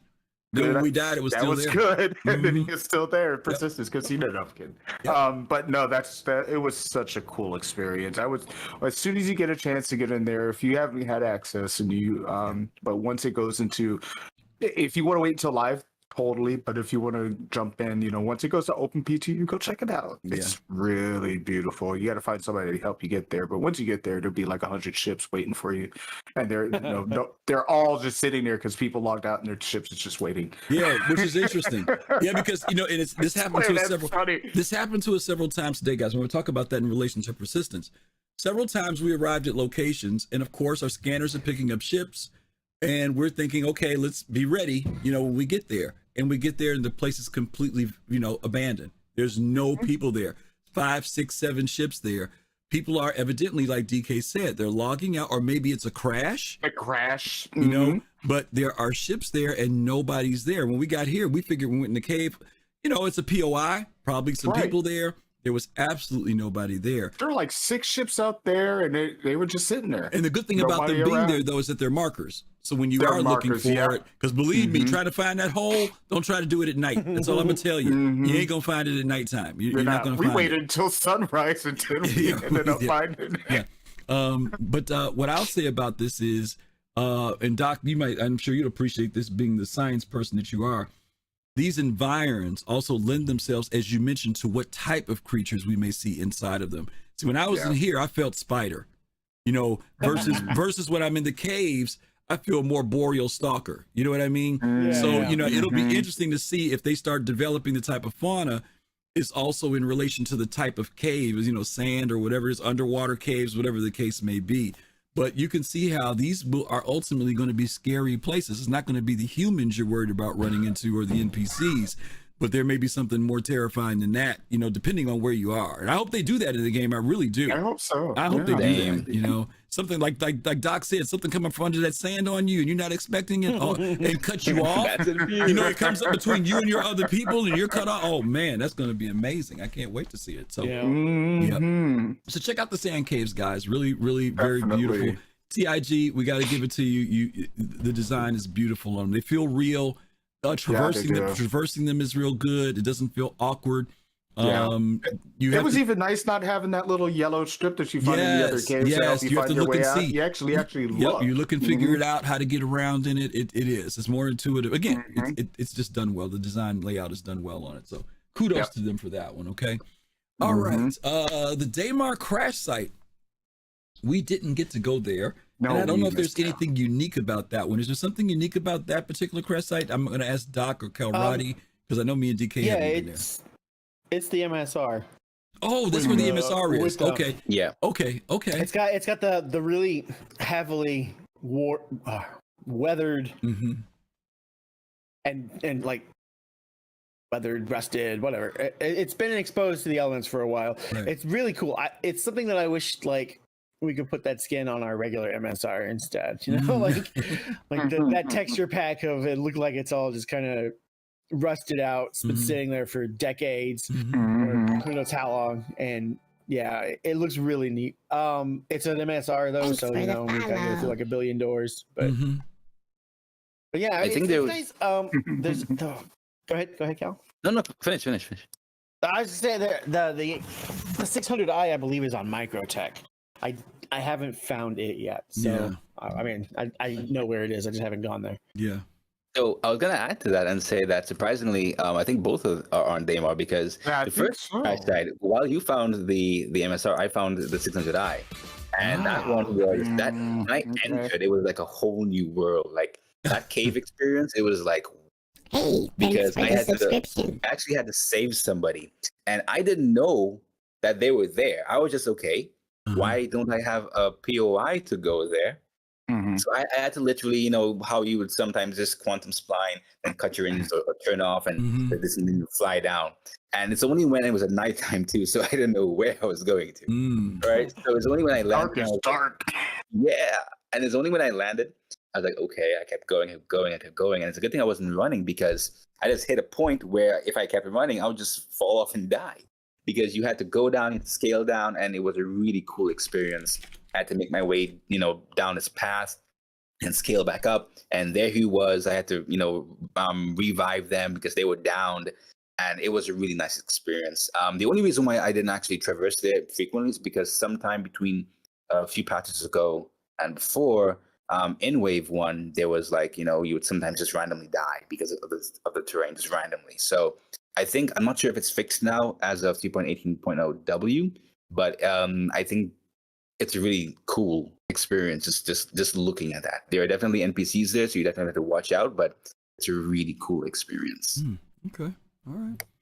Well, we saw some of the when they were doing the earlier renderings that we saw of it, and it looked pretty cool. I'm curious to see what's going to happen. Have they started? They have added the AI there, right? At those locations? Yep. Okay. All right, that's something we'll have to check out. All right, DK, we got to put that on the list too then. Yeah, Okay. on the list. Okay. Oh, yeah. Next up, the Stanton racetrack locations, including the Grey Cat PTV racetrack. Now, we were going to try and get to those today. I did not get to them. I have not gone to any of the racetracks yet. DK, did you guys make it over? You did. Okay. I made it to both racetracks, or two racetracks. I made it to two. I went to the one on Daymar, and then I went to the one on Orison. And the one at Daymar actually took the mission so I could, you know, A, find a location, and then B, try to, you know, see how the track was laid out. Let's talk about that a little bit, because people may not know that their racing is now a mission in the Moby-Glass. It now. sure is. You get them for all the sure different is. locations, right? Yes. Okay. You get them for all the racetracks and the different locations, and maybe these are just the starter tracks because they added a whole bunch. And I know that there's some that you don't get access to until you've, say, completed a certain time trial at a certain location or something like that. But I don't know much because I hadn't gotten that far yet. They're rep based as well. They're rep based. Yeah, they're rep based.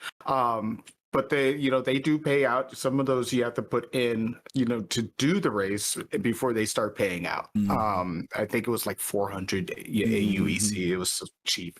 But I got the one that I did on Daymar. I was flying the MSR, right? And I went over to it and I had the mission in the MSR. I'm like, well, let me see if I can do this. So I start this race, and the first obstacle I had to go through, I could barely fit. I'm like, well, yeah, you can't do this in a big ship. You can't do it in anything lighter, bigger than an M50 or something, really, because those spaces are so tight. And the turns are very sharp.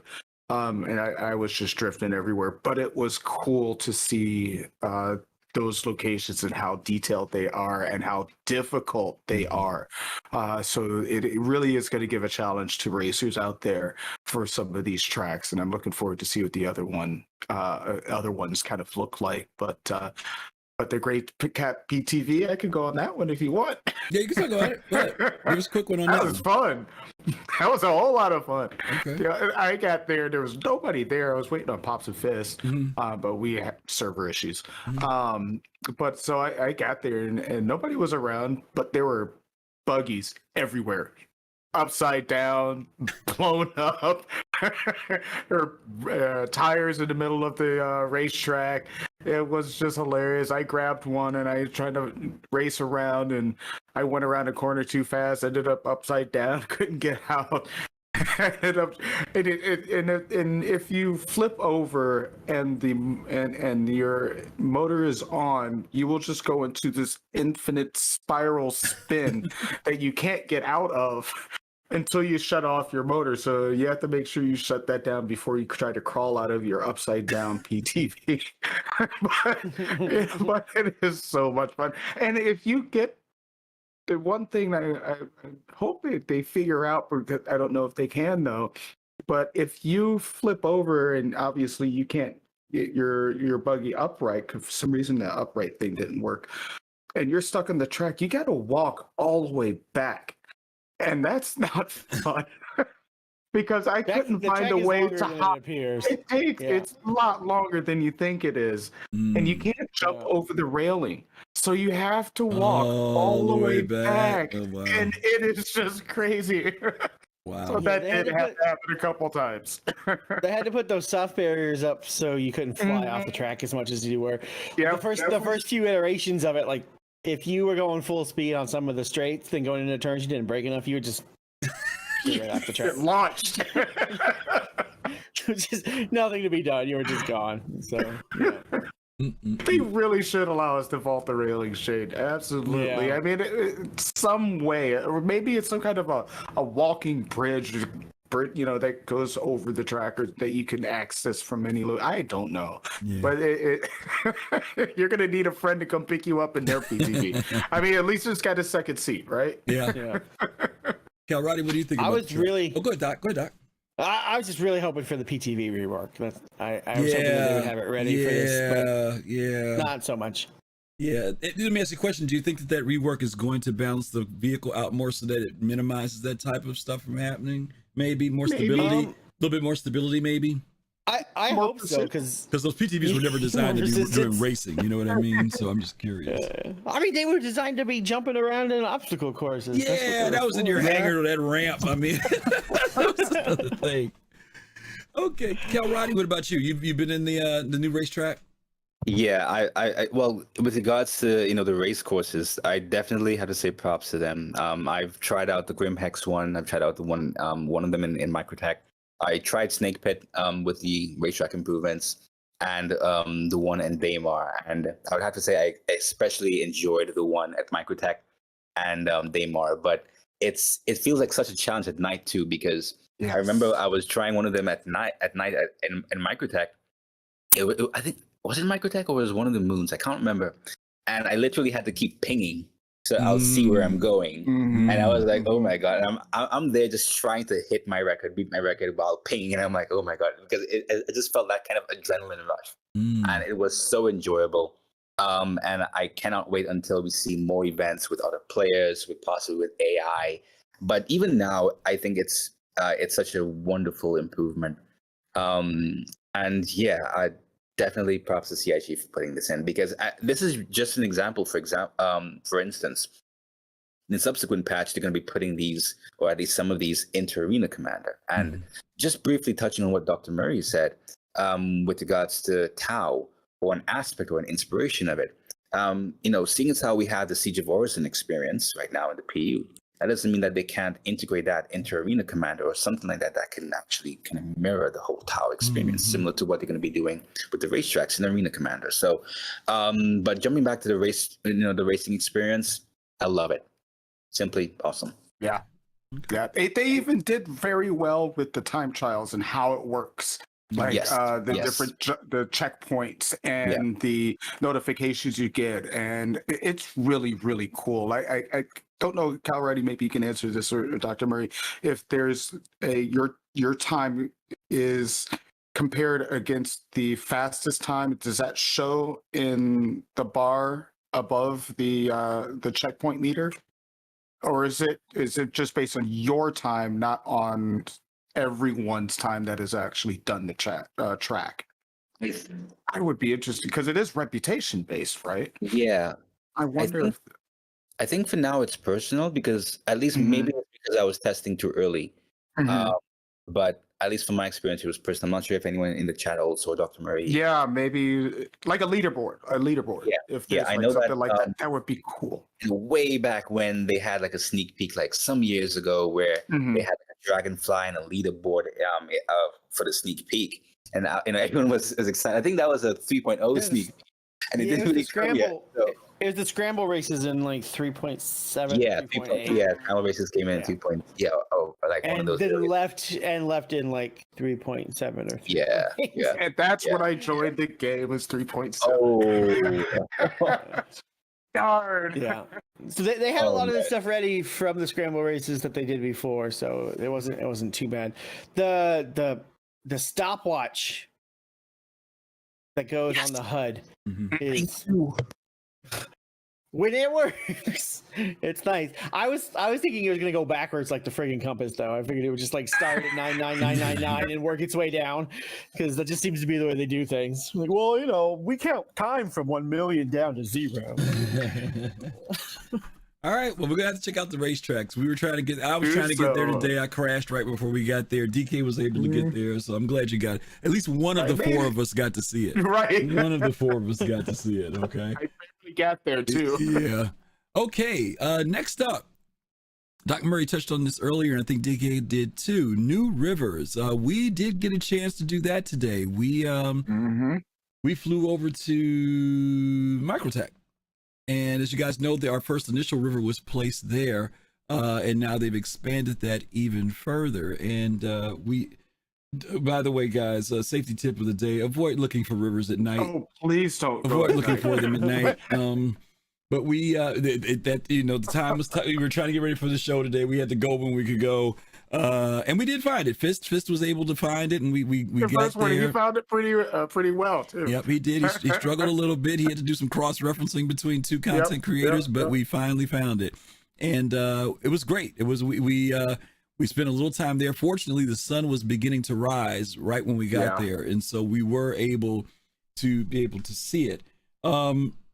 I think the thing that impressed me about this, when we first got the first river, it was just like I forget what the length of it was, but it was just a tester, right? It was just kind of a kilometers. Little meandering kind of thing. I think it was 5 kilometers. Yeah, it was like 5 kilometers. Yeah, it was 5 or 14. There was a 4 in it, I want to say. And it meandered from a larger pool of a small lake and kind of meandered through some trees and stuff. But I haven't seen the other one, so I'm only going to speak about this one because this was a different one. But what I did get from this is once again seeing the potential of where all this can go in the future. Right. The idea of fauna, the idea of being able to eventually live and set up places near these bodies of water, which I think is really, really cool. All I kept thinking about, DK, is how I would love to have my hab sitting on the shore of one of these things. Yeah. And I'm sure it wouldn't just be me. It'd be like any other community of people that build around some lake or something, right? Being able to have places where you've got landing pads or areas, and then places where people have these places where they can exist and live in the game. And I know a lot of times, I remember when they first started bringing in vehicles and things like that, and people would say stuff like, why are they doing all this? This is a space game, right? But we found out that Chris's vision is much bigger than just what was supposed to be the best damn space game. But space does entail bodies, entities that exist in it. It's not just about the vacuum of space, but what also occupies that. How are you guys feeling about this expansion now? Because obviously, if there's life and fauna, where do you think these things are going? Kalrati, I'll go to you since you're the last guy up on this one. Yeah, I mean, one of the concerns that I think many people at different degrees will have is, I mean, I've always admired the capability and how far they're actually pushing this to not just make it the best damn space sim, but the best damn everything, I guess. But I guess one of the concerns that anyone may have at varying degrees is that, okay, similar to how they introduced the planets for the first time in 3.0 is, okay, they have a much wider play field or playground to play with. But that means that they'll have to, they'll need to actually develop more tools and those things to put in more, points of interest to kind of, make use of that space or kind of help players to get engaged more, even though it's a sandbox, right? So personally, I'm not too, concerned over it because it just means that, they're pushing the envelope, and it helps to actually think about it this way. With a wider playground, that just means that, you have more activity or more evolving activity to actually engage with over a period of time, right? It may mean that, they may take a longer time to develop the tools to, expand on that, or as they expand physically into the star systems and the locations in the game. But it just means that you don't find yourself, or eventually, hopefully, you won't find yourself staying away from the game more. even especially if you really like this game, Yeah. So you'll find yourself, okay, I'll be, spending a lot more time due to persistence, due to a wider volume, a larger volume of POIs and activity, immersion activity to play with with my friends and those things. And I definitely, I'm glad that they're going in this direction. Personally, in terms of the rivers, I've never even been to the first one yet because I'm kind of waiting. I'm kind of like, okay. I'm just trying to slowly and incrementally, accidentally discover some of these things because, especially in open world games like these, one of the really nice things about these kinds of experiences is accidentally stumbling upon them. So if I'm doing a mission or if I have to go somewhere, I want to be able to accidentally stumble upon these things. So I hope to experience some of these rivers, if not in the PTU, then in live eventually. But I am glad that they're actually slowly and incrementally putting these things in. And, just to end it off, the unfortunate thing is that it takes time, and to realize the entire vision of what, even an experience like this, a river experience, like having your habs and those things around it, it's going to take a long time. It can't happen within a single patch. It doesn't mean that it's not happening, right? It's just going to, we're just along for the ride, right? So might as well enjoy each step as they go by. DK, you and I, a game that came to mind when I saw this was, and I didn't think about it back in the day, was when we were playing No Man's Sky for a little while. And what I found was after a while, I was spending less time in space and more time down on the planet surface. I was getting my place together, and building things and doing stuff. I mean, do you think that that's going to change maybe the way some players look at this game eventually? Because we know that CIG has mentioned things like farming, agriculture, things of that nature. And of course, we look at the Endeavor when we see the big bubbles. But what about, do you think that people are going to maybe start seeing, I mean, it's cool to be out in space and everything, but people may end up coming in a game and actually never even getting in their ship and taking off for that particular play session. They may just stay down on the ground. They might just do that. They're, the perspective of the game where people might say it's a space game, and the only thing that relates to the space game is the spaceship and space things happening only in space.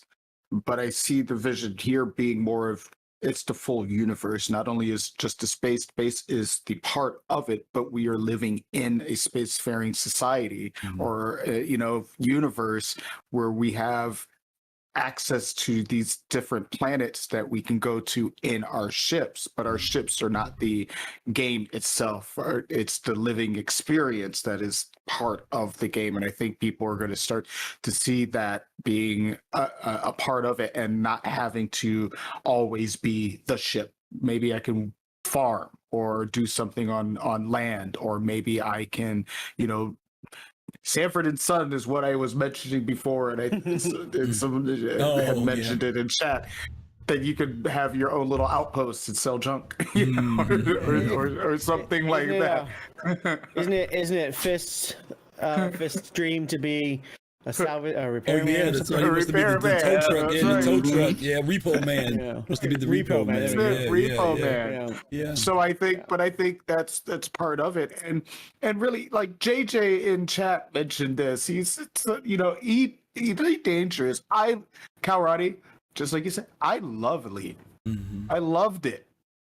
But Elite JJ had featureless planets for a long time, and it was complete crap. I am now in a game that has things to do on a planet and gives me incentive to actually go there and do something, as opposed to Elite, where I land on a moon and there's nothing there, and I drive around and mine things that have, I am basically grinding materials on a featureless moon with nothing to do. And for the longest time, I couldn't even get out of my little buggy or my ship to walk around on it. And now when I can, there's still nothing there, and a point of interest don't exist. And then you start jumping, through this one-to-one ratio version of the Milky Way galaxy, and there's nothing there.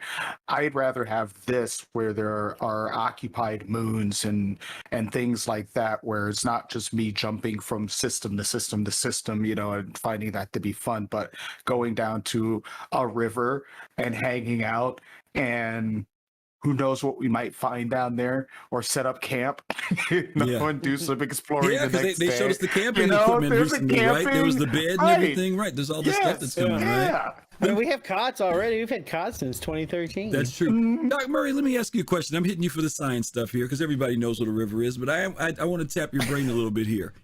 One of the things that has not happened, when you look at this idyllic scenario, right, with these green trees and pretty flowers and all that stuff, it's very easy to think that that's where I'm going to go, right? But CIG has not introduced those other things that happen in worlds and moons, dynamic weather, right? Some people may pick a planet that is barren, that has terrible winds and stuff because for their own being able to be covert, that's a good place to be, right? Versus picking the place that's sunny with the daisies. There may be people who are willing to take terrible weather, right? Or terrible conditions or even monsters for their base as a form of protection, right? What are some thoughts you think about these different experiences where we could, not only rivers, but maybe when there's bad weather, low visibility where you can't even see? Give us some thoughts about how you think that can work out with gameplay. In some ways, there's already adverse weather. Like there's the windstorms, the hurricanes on some of the, especially around the microtech moons. Like oh man, those are brutal. Some crazy moons. And of course, because I had to mathematically figure out how much surface area and what wind speed it would cost to move these ships around.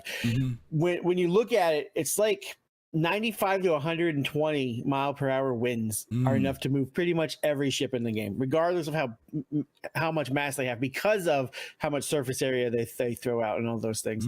So the winds are ridiculous and they will move your ships around. They're already there. Sandstorms happen on some of the sandy moons, which are low visibility. You get the blizzards on Microtech and Euterpe. So like it's there already. And to your point, yeah, like I mean, they call it colonialism, which is kind of silly to me, but we all know what that means. So I think you're right, though. I mean, like for me personally, I would rather put my hidden base on a desolate moon, way away from anywhere, with like constant dust storms or something to obscure it, where you just can't fly over and see it, and then just drop your A2 bombs on me. Like you have to find it, and maybe you can't even fly in that area. You have to like drive, or another thing that I always want is the asteroid bases. I definitely want one of those still, where I can just hide in an asteroid field and have my ships parked in there.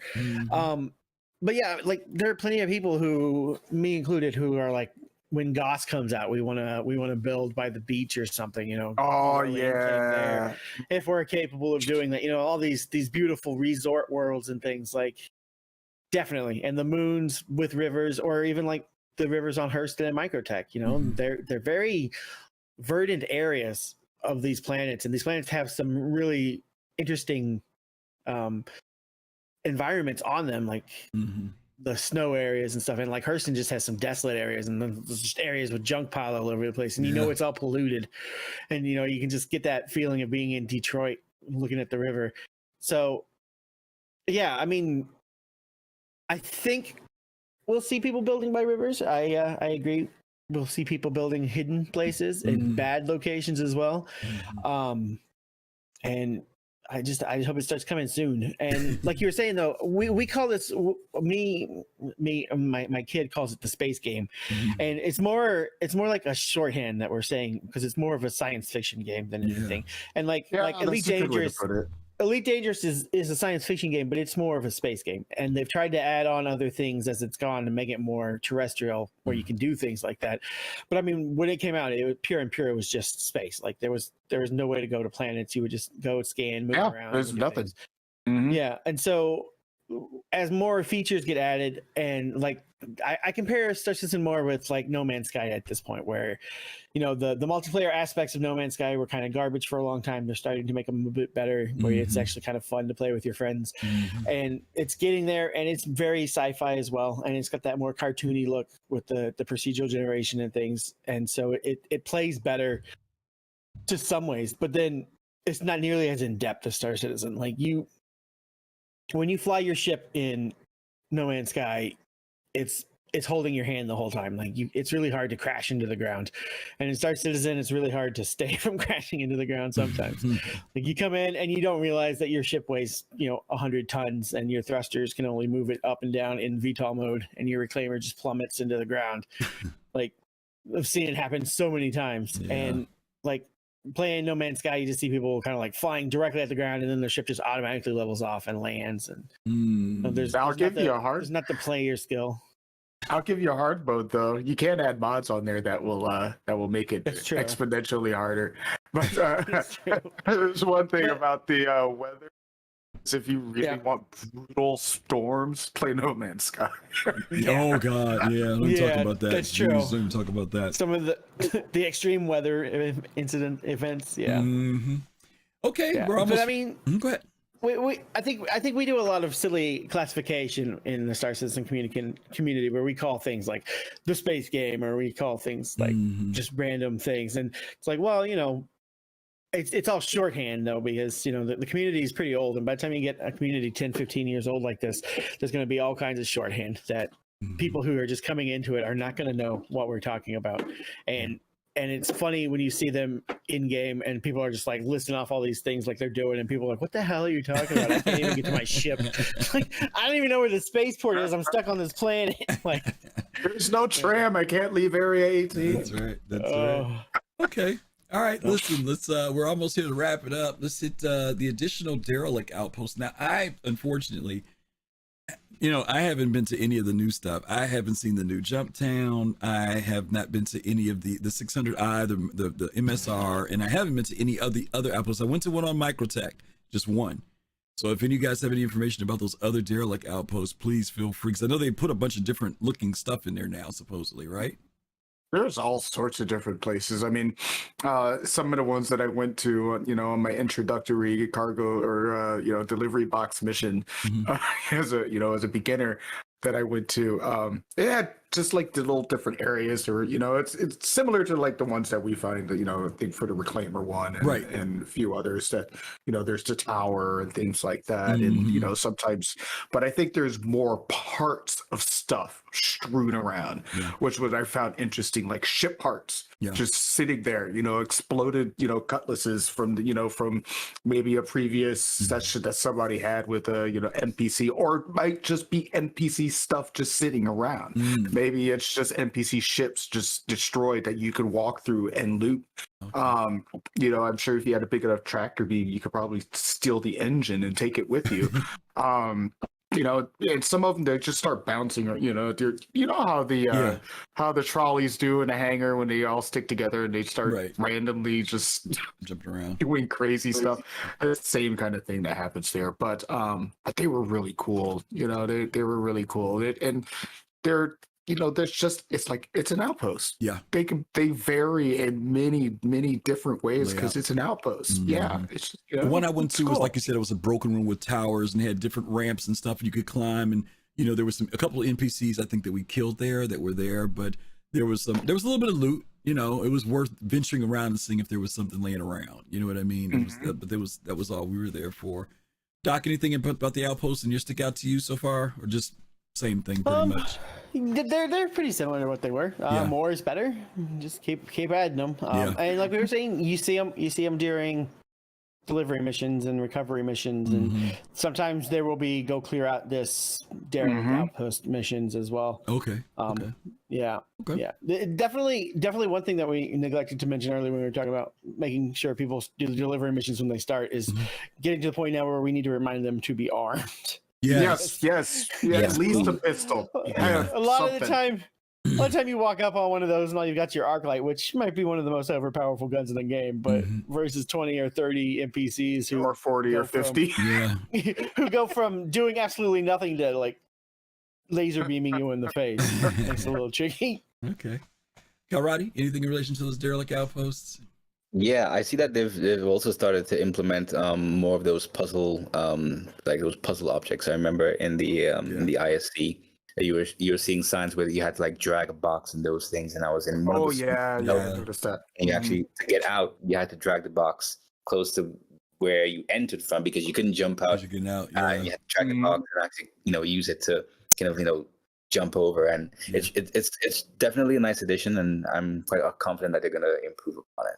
Yeah. Always bring a tractor beam too. Always. Yes. Always. There's actually everywhere you go. In the Black Kite mission, the Reclaimer one, Yeah. There's a similar puzzle like that. If you go down on one of the storage areas, where if you move this box over, you're able to jump over this like broken wall, and there's a grenade launcher on the other side, but you'd miss it if you didn't know that. You know, so it is interesting that they're putting those little puzzles in. Okay. Restricted areas V3. Now, correct me if I'm wrong, because I don't know what this is, but I'm assuming it's the rechanging of the restriction areas over Hurston, over Lorville, because they talked about they were going to make that so now that you can fly through those areas. Is that what that is for the restricted areas version 3? Or is it something else?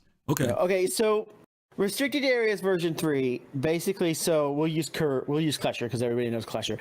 When you fly over Klesher, you get a warning that says trespassing, entering, blah, blah, blah, blah, blah, whatever. As you get deeper into it, the timer shrinks and you will get crime stats faster and faster. There was no indication for this. It was just you were in the restricted zone and now you've got a crime stat.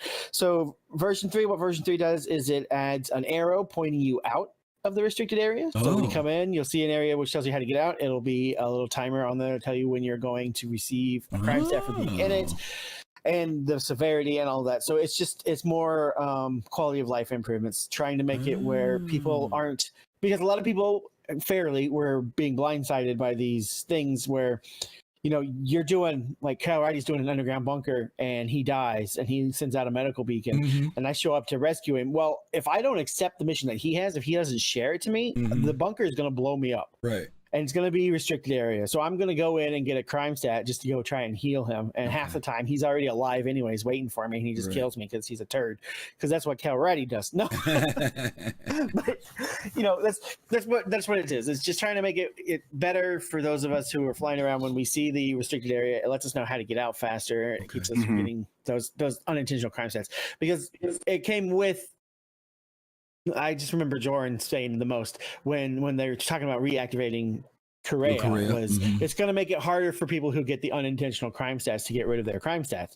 And, you know, which is true, it does, but they also made it where tier 1 and tier 2 crime stats you can clear and they're not kill on site, so you can still land on the space stations and clear them. So that helped a lot as well, and this helps further so you don't get that tier 3 criminal trespassing for going too close to the restricted area. Nice. You can just keep yourself. I'm glad you told me that, because I went to a restricted area today and I did not get a warning. And all I knew is that I had a missile lock thing on me, and I'm like, okay, time to go. All I hear is warning going.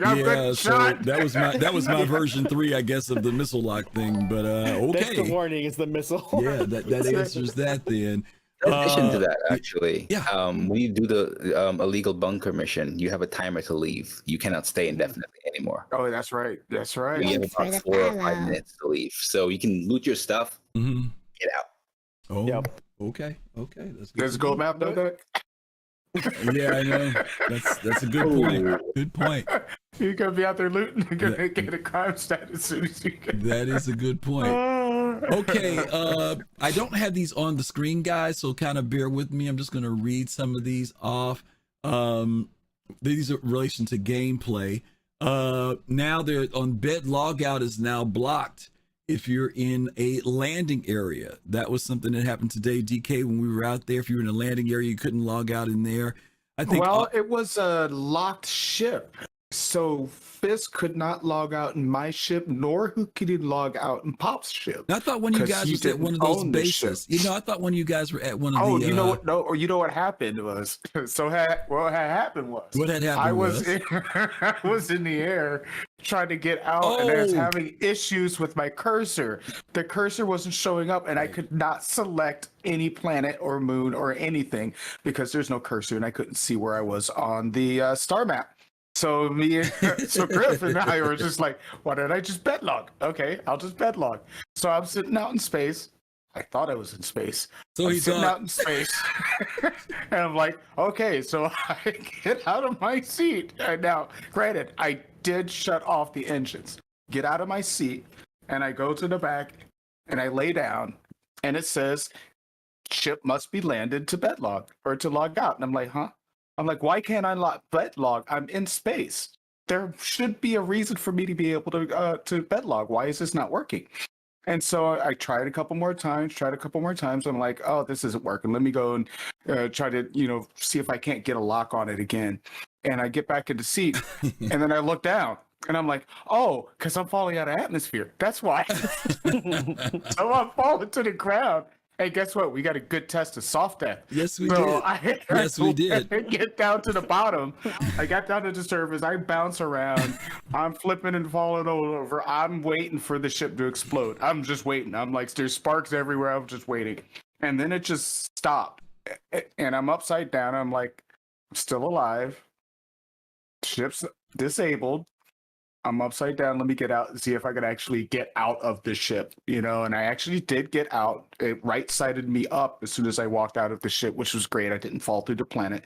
And I called Griff to come pick me up, and then the game 30K'd. But it's like immediately 30K'd after that. But but it was cool. It was cool. Soft death works. I was going to say, let's use that as our entree to another thing that's been added is soft death, right? The fact that soft death actually does work, because most of the time, like DK said, you're just expected to, it's going to blow up and wake back up at my spawning point, but it didn't happen. Yep. So that is in place. I'm just going to read these and then you guys can comment on them. So the bed logging is blocked, if I'm not mistaken, if you're in combat.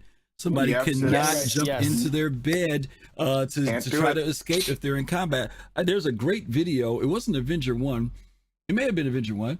It was a short clip that he put on TikTok. It was hilarious. He's attacking this guy, and he's assuming that the guy's trying to bed log, right? The guy's in a Corsair, I think. And he's like, yeah, buddy, you can't bed log. You can't bed log. You're gone. You're gone. He's firing on that shit for a second. Next thing you know, the back ramp comes down on that Corsair, and you see the rover shoot out the back. The guy ejected himself out that way and got away. That was the cool part about it. So, yes, you cannot bed log if someone is attacking you. And then lastly, updated the component damage for coolers and power plants. Now, I haven't had any time to monkey around with that. I don't know if they're bringing back there's levels of damage to those where you have to get them repaired. Is that what the deal is, Doc? Maybe. Well, no, it's more. So it's complicated. The ships have this global health point pool, right? Yeah. But each part of the ship has its own health point pool that kind of adds up to this. So like you can shoot one part of the ship and kill its health, and it used to be if you did that the ship might explode. Right. Most of the time it would, and the rest of the ship would still be fine, but like the ship would explode and everybody would die. So now it does the soft death and things like that. Parts will break off and things will break.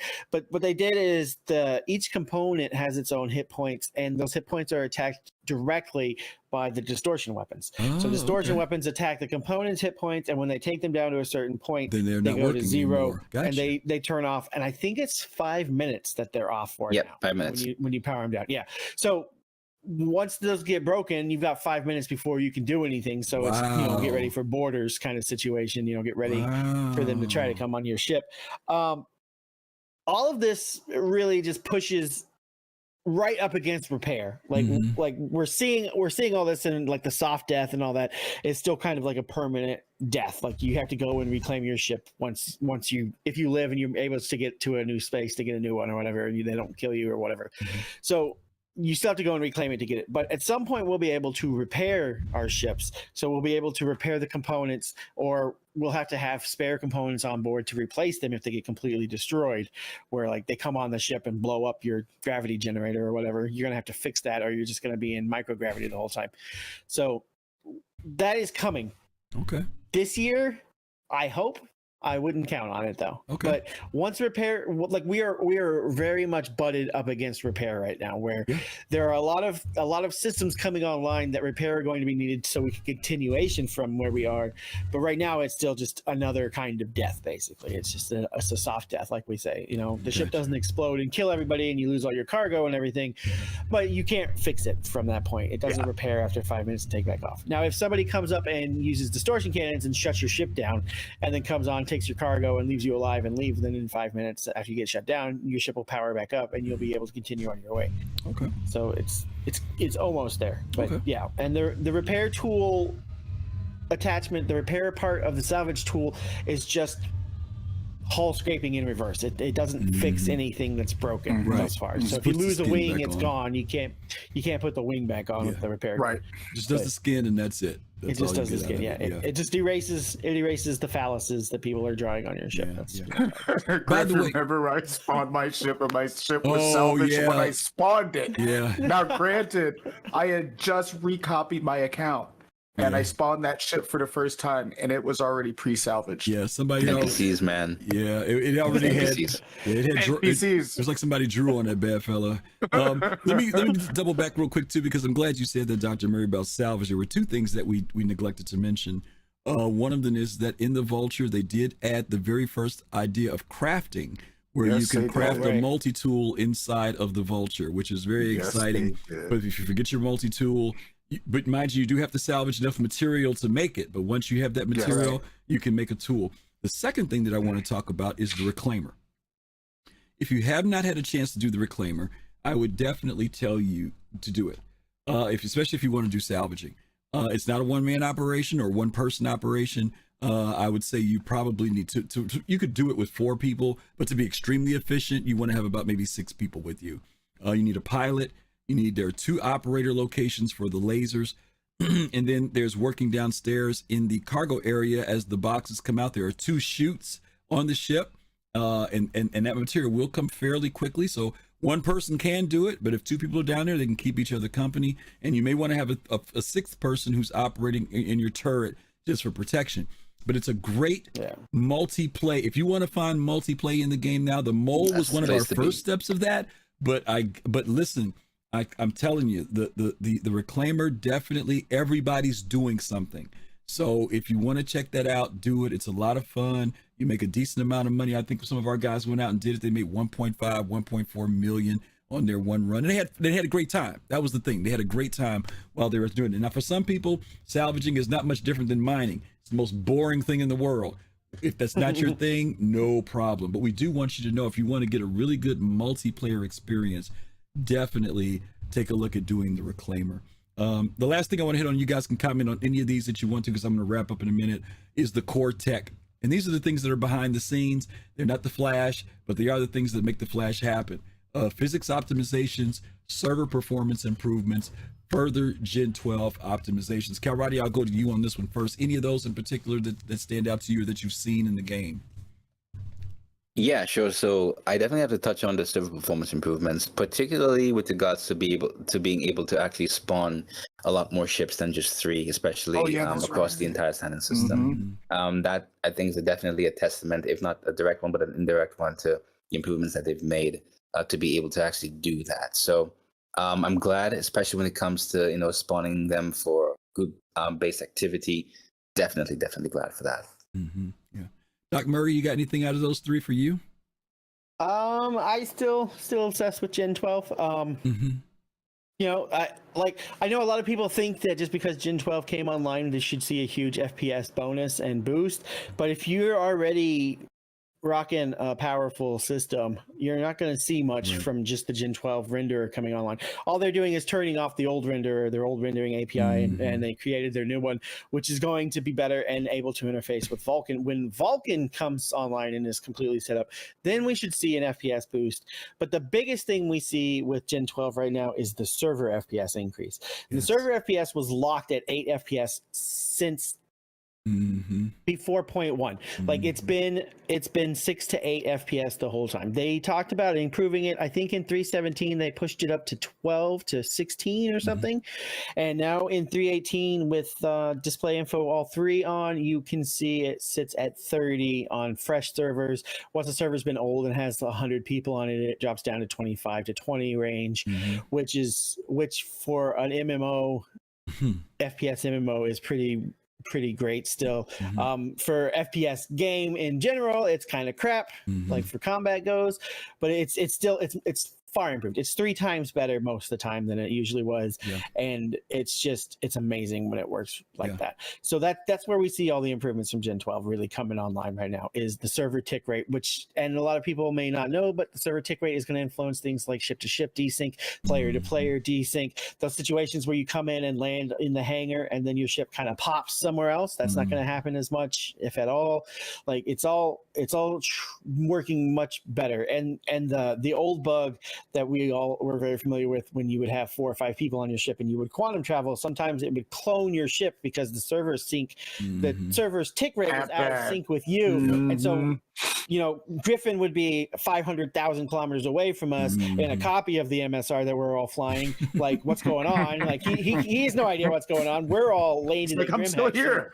Yeah, exactly. And, you know, and then as soon as he gets out of the ship, the ship disappears and he teleports to who knows where. And it's just like, most of that is getting resolved by the server tick rate being improved and the better server performance improvements like Kalrati was talking about, and the physics optimizations are just going to be an ongoing thing because the physics engine, they are rewriting it pretty much every patch, it feels like, and so it's constantly getting improved and optimized and then changed and then re-optimized. So I mean, all these things are very important for performance, but they may not be as performance driven for your system as you may be expecting, especially if you talk to people who are running on like i3s and i5s still. Like, they're going to see more improvement just because of the rendering API improvements. But most of us are pretty beastly systems, I imagine. So we'll see 4 or 5% maybe for FPS. I'm hearing most ranges from most players that are over test.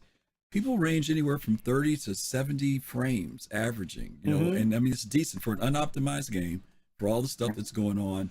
And nobody's complaining. Now, if those old hats, all of us in this room are old hats, we can tell you what bad frame rates are. Trust me. I hear people squawk about 30 frame rates and I laugh in their face right now. Exactly. I remember freaking 6 frame rates in the sucker at time. Yeah. Exactly. So 30 frame rates is a hot rod as far as I'm concerned. But when the server was faster than my client most. It'd be seconds per frame as opposed to frames per second. Really, yeah. DK, any of those 3 for you to stick out that you want to comment on before we wrap up? No, I think, you know, overall, because I think I mentioned this earlier, it's just that the performance is just improved. You know, it feels like it's improved exponentially. Just things feel a little smoother. Things look a little crisper. Things, you know, overall, there's just it feels more, I don't know a good word for it. But it's just an overall improvement, and I think people will start to notice. And when it comes to things like textures and we were talking about how things would look better. Are they able to keep up? You know, with the way that things look. Absolutely, textures are easy to update. You know, this just goes across the board. Once you have a texture in place, you want to update it. It updates that texture across the entire board as long as the file names are the exact same. So you can always improve on textures and things like that. But what we were seeing, and I think Fist was mentioning it when we were in, was that there's almost more contrast in some of the items that you carry and things that you see around you. And I don't know what it was Fist were you looking at, but you're like, whoa, this, you know, I think it was the armor or something like that. You saw crisper lines around it. I think that's part of, you know, that's in what Gen 12, what the render itself is doing. It's not necessarily improving the graphics, but it may be crisping them up, making them more much more sharper, fidelity. Fidelity. Yeah, that's it. That's it. You're absolutely right. Yeah. And I think that's part of it. It's not huge, but it does take part of it. And I think the behind the scenes part of that is what's giving us a little bit of performance boost. And like Dr. Burry said, once we get the Vulcan, that was where we are really going to see the performance and the type of benefit of what Gen 12 is doing for us currently. You know, it's actually laying in the framework for Vulcan to be built upon. And I think that's right. And like you said, Dr. Murray, physics is always going to be changing constantly. You know, what Jared said, it's the only constant is change. You know, that That's old school knowledge. You know, everything changes. There's only two constants, two absolute very, yes, it will happen. I hate to say what the other one is, but we know that everything else changes. So yeah. Okay. Well, One last thing. Yeah, go ahead, buddy. One last thing I wanted to say is, you know, and this is something that I had to remind myself about really, really quickly is, you know, even when 3.18 goes live, give some of the services that contribute to PES a chance. Some things you may be noticing that iCache experience, like for example, you may put something on and it remains gray for the entire session, and you had to sometimes go back out and come back in, and you know, that's when you realize that it didn't actually update. And one thing they did say is, one thing they did Don't say, mention it. compared to iCache, It's dead. these services are scalable. So even if you may see some signs similar to iCache, especially during Invictus Week, if they are not, you know, solved, I would say at least see what they have to, what it can do over the next course of, you know, over the next months, with regards to what they said about PES being scalable and these services being scalable. And don't be too quick to compare to iCache, especially when the servers, even on live, especially when the servers can't really take everything. You know, so that's what I had to remind myself about, and I hope that, you know, other people actually go with that same mindset. Yeah, that's a good point. There's a lot of stuff that a lot of players don't know, especially when you're first coming in the game. And some of it's real, like I almost call it Star Citizen 101. One of the habits that people do in this game, which is a bad habit to do if you don't understand or know how the game operates, is they run everywhere. They get out of their bed and they start running right off the bat. And then they run somewhere and they fall through something, or they get in the elevator and it falls through. Now, don't get me wrong. Sometimes the elevator's glitched. It's got a bug. But a lot of times there's a lot of stuff that has to load in this game. Inventory is going to be another factor of things going to be loading in. And once it's in and you've done it a few times, you're good. But that very first time you bring a patch in and you decide to do that, you are susceptible to fly out a window, land on the roof, whatever the case may be. So that's just one of those things that when you've been out here playing the game and testing it, you get to understand those are the little weird hazard things that you got to just be aware of. We got some questions, guys. I want to hit these for you guys before we get out of here. First question comes from Pops in Space. He says, when we went to the cave, what would you like to have some caves with some type of traversal things, being able to climb, for example? Because all we're doing right now is just, you know, reaching up and grabbing a rock. But remember when we saw that Carrick promo video when it came out? They actually did like the spelunking. I mean, but hey, see, I wanted that so bad. That was the one thing I got into that game, and I was like, because I think the character was introduced when I got into the game. So the first thing I saw was that character commercial. I'm like, we can go spelunking. Yeah. Doc Murray, there were some people who were even hoping that crossbow that's coming has some type of capability to do something like that. You know, where you can shoot like a spike into the wall and use it for climbing or something. I don't know if they'll ever do that, but it would be kind of cool if they could. Yeah, I mean. The crossbow is one of those touchy subjects at this point too. I still want them to. Hey, I know they showed us pictures. That's all we can say about it. You know, they showed us pictures, right? My sand word. It's coming. Yeah, it's coming. It's coming. The traversal things that are currently in game are basically just mantling and climbing. Yeah, which is modified mantling. There usually are in the caves. Like I said, I haven't been in a sand cave yet, so I don't know. But in the old caves, you know, that yellow mossy stuff was always the symbol that you could climb up. Oh, it's not there anymore. Nope. Yeah, I've heard it's been removed some. So more mantling is good. Some ships have interior parts where you can mantle them, which is good and interesting. Some of the space stations are getting it as well. It just seems like they're slowly turning it on in places, and they just have to just keep turning it on because of how CryEngine works.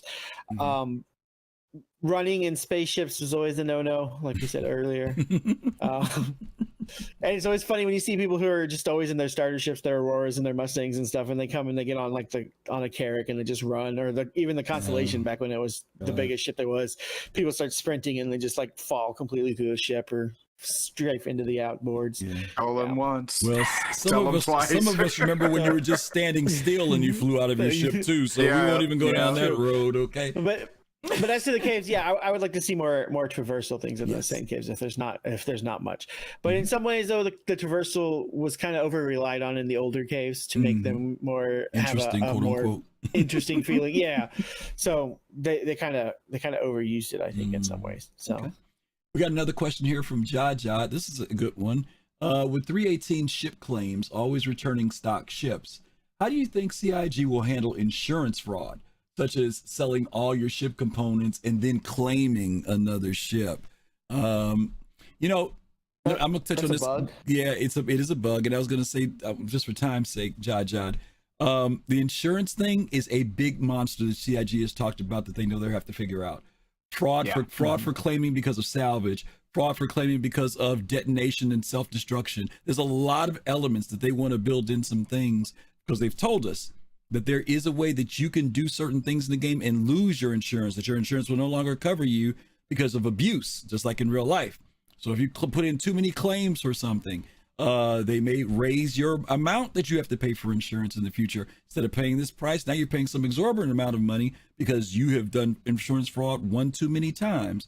So they've talked about that's something that they've got to figure out, you know. And I don't know if anybody's got any 2 cents on that, other than the fact that CIG said they know they got to figure it out. You know. When they put salvaging in, the first thing I thought is, can I salvage my own ships? Well, plenty of people were saying that over and over and over again. Yeah. I was just like, the whole idea is thinking of taking my car, taking the fender off, selling it, calling insurance, telling them somebody stole my fender, getting it replaced, taking it off and selling it again. Eventually, I mean, all these things are possible and possible. so he could do it. There are investigators who look into this sort of thing. Yeah. So right now, the bug that Judge is talking about is it returns your ship to stock when you claim it. That should be fixed before we go live. I would expect that to be fixed before 3.18 goes live, because CIG has already set the expectation and said that while in alpha, at the very least, components are going to be attached to ship insurance. So when you lose your ship, the components that you spent, 1 million credits on upgrading it will all come back with it. Yep. But right now, not so much how it works. And again, it's still wave 1 PTU though, so it's things to be expected. Thank you. Good point. Last question from Fastcart. During last week's Soul Citizens After Dark, there was a conversation about 3.18 bugs. What are some of your favorite or memorable bugs or glitches so far? Do you have anything that... he says memorable. Oh, God. Memorable? I want to forget them. Well, you know what? We ran into... No, DK, you and I ran into one together today. It was the invisible river at Microtech that we went to. We were walking up a slope, and as we were walking up this grassy, beautiful, colorful slope, all of a sudden we were underwater. And you didn't see it. And it just all of a sudden everything just goes dark and you realize you're underwater, but you're walking up a hill, not down a hill. So that was and then weird from our perspective, from my perspective, standing on land, he was just standing on land. Right. Yeah. So you didn't see anything. It looked, from my perspective, there was nothing there but just him and Fist, who was drowning because he was naked. Yeah, Fist didn't have any clothes on, so when he went there, he drowned. I had on a flight suit, so I lived, so it was weird. Doc, you got any weird glitch or anything weird that's happened to you in the game? Any bug? Seen so many. I think really the backwards flowing river. Who's rating us? Yo-Yo, Hey, man. How you doing? It's our girl over there. Hey, Yo-Yo, thank you for the raid. Welcome, everybody. Yo-Yo sent us over here to y'all so we can send y'all to somebody else because we get ready to end too. But thank you, Yo-Yo. We appreciate it. Thank you, guys. Hope you guys had a good stream. What were you going to say? So just like all the Chicago natives know, the river flows backwards. There you go. Right. Yep. Sometimes it does. Sometimes it does. Yeah. Kalrati, anything for you? Any bug that stood out at all that you can think of? I know it's not really, memorable. He said memorable. There's zillions of bugs. It's still 30K for that matter, but is there anything in particular? My favorite bug is the 30K. It's back. So there was so many, but I guess, Dr. Murray, I guess we can relate that the ones that gave us aneurysms, or close to, we can't talk about.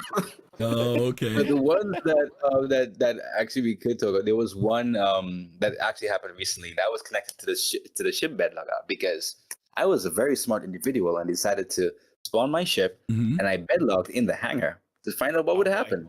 And yeah, I couldn't log back in whatsoever. I literally had the PTU copy, no matter what. Science, right? Wow. So yeah, Bed logging in the hangar. Okay. All right. Well, that's Well, different. that's why they disabled it. That's That's why I think really one of my favorite bugs early on was when people would log out, their avatar, their character would not actually disappear. So you would like see people who would be like, all right, I'm going for the evening, blah, blah, blah, blah, blah, and they take off, and then their person would just be standing in front of the ASOP terminal or in that little area, just standing there, and you couldn't really interact with them. Like you could walk through them. They weren't quite there, but they were still there. And sometimes NPCs would walk into them and they would die. And you're like, because when they log back in, now all their stuff's gone. They're naked in hospital because it didn't. Yeah, so it took a while to fix all that. That's crazy. That's crazy. Okay. There were some crazy bugs going on with persistence. Well, listen, we hope you guys enjoy what we share with you today. This is still in PTU, as we mentioned, and as we said at the beginning of this show, we haven't even seen everything in the game ourselves, and we are in there a lot. There's a lot in 3.18, so don't let anybody fool you. There'll be plenty to do, plenty to experience, plenty to explore for that matter. One of the things that I hated doing today, DK, was usually I don't go reference YouTube videos unless I'm just totally frustrated. Like unless I've just tried a million times and I couldn't do it. But because we were trying to get content for the show today, I had to kind of reference a couple of people we knew to look at their videos. But listen, finding those rivers, all those locations, those sand caves, spend the time, wander, get with friends, have a great time looking for that stuff. It'll be very rewarding. You'll have a good time. Very rewarding when you do it. Let's wrap it up. I'm gonna tell you guys real quick about a couple things. One of the things is, as you guys know, we have Soul Citizen merchandise. Some of you all have been supportive of us and supportive of us with this. And you know what we didn't tell people? We didn't tell people last week. It slipped my mind. Interesting image. Yeah, I don't know why it did that. That it just froze. Oh my god. Yeah, that's weird. I never did that before. That's strange. Last week we told you guys that during the month of December that we were doing a fundraiser for Aliciana's daughter, Lauren Bryant. Jennifer Bryant, I'm sorry. And we were going to do this fundraiser, and they were looking for a goal of $5,000 that they started last year. They didn't achieve it. You guys helped us achieve that. I think we ended up raising $5,200 for them when we ended in December. And then I think there's about another, I haven't looked recently, I didn't look during the beginning of the year, but I know there was at least $70 to $80 in merchandise that you guys purchased to add on to that. So there's about maybe $5,200, $5,300 that you guys helped bring for them. So thank you guys for that so much. From her in particular, she says, thank you. They were totally shocked when I guess they got an alert that said that they had hit their goal and they didn't know it because they thought it was a dead GoFundMe. And all of a sudden, boom, the goal was reached, especially during the holidays. So thank you all for all that you guys did to support that family. It will go a long way. It will go a very, very long way. So thank you guys for that. Let's talk about what we got coming up. I know Dr. Murray's going to flip when I tell him about what we got going on. DK, why don't you tell people about Thursday? Kalrati, my invisible partner, why don't you tell everybody about... I keep doing this to him. I keep doing this to him, and it's like I know he's like, yeah, Griff's just getting me because I got here a little late, and I'm not doing it on purpose. It's okay, Griff. I know I'm black. It's okay. I know. I'm sorry, dude. I don't know why this keeps happening. But why don't you go ahead and tell people about Saturday, and then I'll talk about next week. Okay. All right. So Thursday, Soul Talk. 9 p.m. Eastern. That is our weekly call show. And you can come and join other community and guests. And we talk about things like ISC, Machinima, maybe the roadmap, roundup, several other things that might have happened throughout the week. And it's kind of like just a, round table, sit down and just talk about stuff. You can call in and or join our Discord and then come on in and just sit and chat. And usually there's about 5-6 of us that are in there. We love to have more to merrier, and you can listen to Fast Cards Bad Jokes. So I mean, it's a great Thursday night for all. All right, go ahead, Kalrati. Tell them about Saturday. Yeah. So Saturday, 3 p.m. Eastern, where we have Soul Voices. We talk about all things Star Citizen. We grab, interesting talking points from Spectrum, Reddit, all over, and you are definitely more than welcome to come in, voice your concerns, voice your interests, voice your opinions. on any and everything that we talk about. So catch us there. That's on Saturday, right? Okay. The last thing I'll talk about is next Saturday's show, Dr. Murray. I think you'll find this of interest, Dr. Murray. We've titled that show Naysayers. Oh. Now, so it's about horses? That's it. Nay, that's it. That's what we're about. Okay. This is going to be about those who said no to Star Citizen, that Star Citizen isn't going to happen, can't happen. It's impossible to happen. It's not necessarily about it being a scam, but we're also going to examine why would gamers not want to have a really, really good game? What is it that makes them feel like it can't happen? You know, is it because of the industry? Is it because they've been burned so much? Is it because crowdfunding was such a scam for many people? Or is it just the fact that we've lost our imagination? I don't know. Maybe we've been playing Call of Duty too long. Anyway, we're going to be talking about naysayers. That's fine. Naysayers next week. So hopefully you guys will be able to join us. And if you notice that, Doc Murray, you would appreciate that. I don't know if you can see that founder's card there and see the name on it, but I'm sure you'd appreciate that. You've been around long enough to remember. So we're going to be doing that next Sunday at 8 p.m. Eastern time. So that's about it. We had a great time today. Special thanks to Dr. Murray, always a walking, knowledgeable guy who's always happy to come over. We really appreciate him being our first guest of the year on the show. And to my partners, Dark Knight and Kalrati, thank you guys so much for putting in your as always knowledge and time as well. Thank you guys who subscribed, those who followed. Appreciate all you guys. Yo, thank you for that raid. We love you as always. And we're kicking off 2023 with some fresh stuff. And hopefully we'll see you guys at the next show. We are going to be raiding Vinku Skirata. Vinku Skirata is who we're going to raid. So when you guys get over there, send some love. Let them know that you came from the Soul Citizens. If you like what you're seeing, give him a shout out. Looks like he's flying in a, I don't know what that is. A cutlass? No, it's not. It's a saber, I think. I don't know. He's flying in something. Anyway, send some love when you get over there. And we'll see you guys next week. Until then, peace, love, and soul. Take care of yourselves. We'll see you soon. Peace out, everybody. Adios, folks.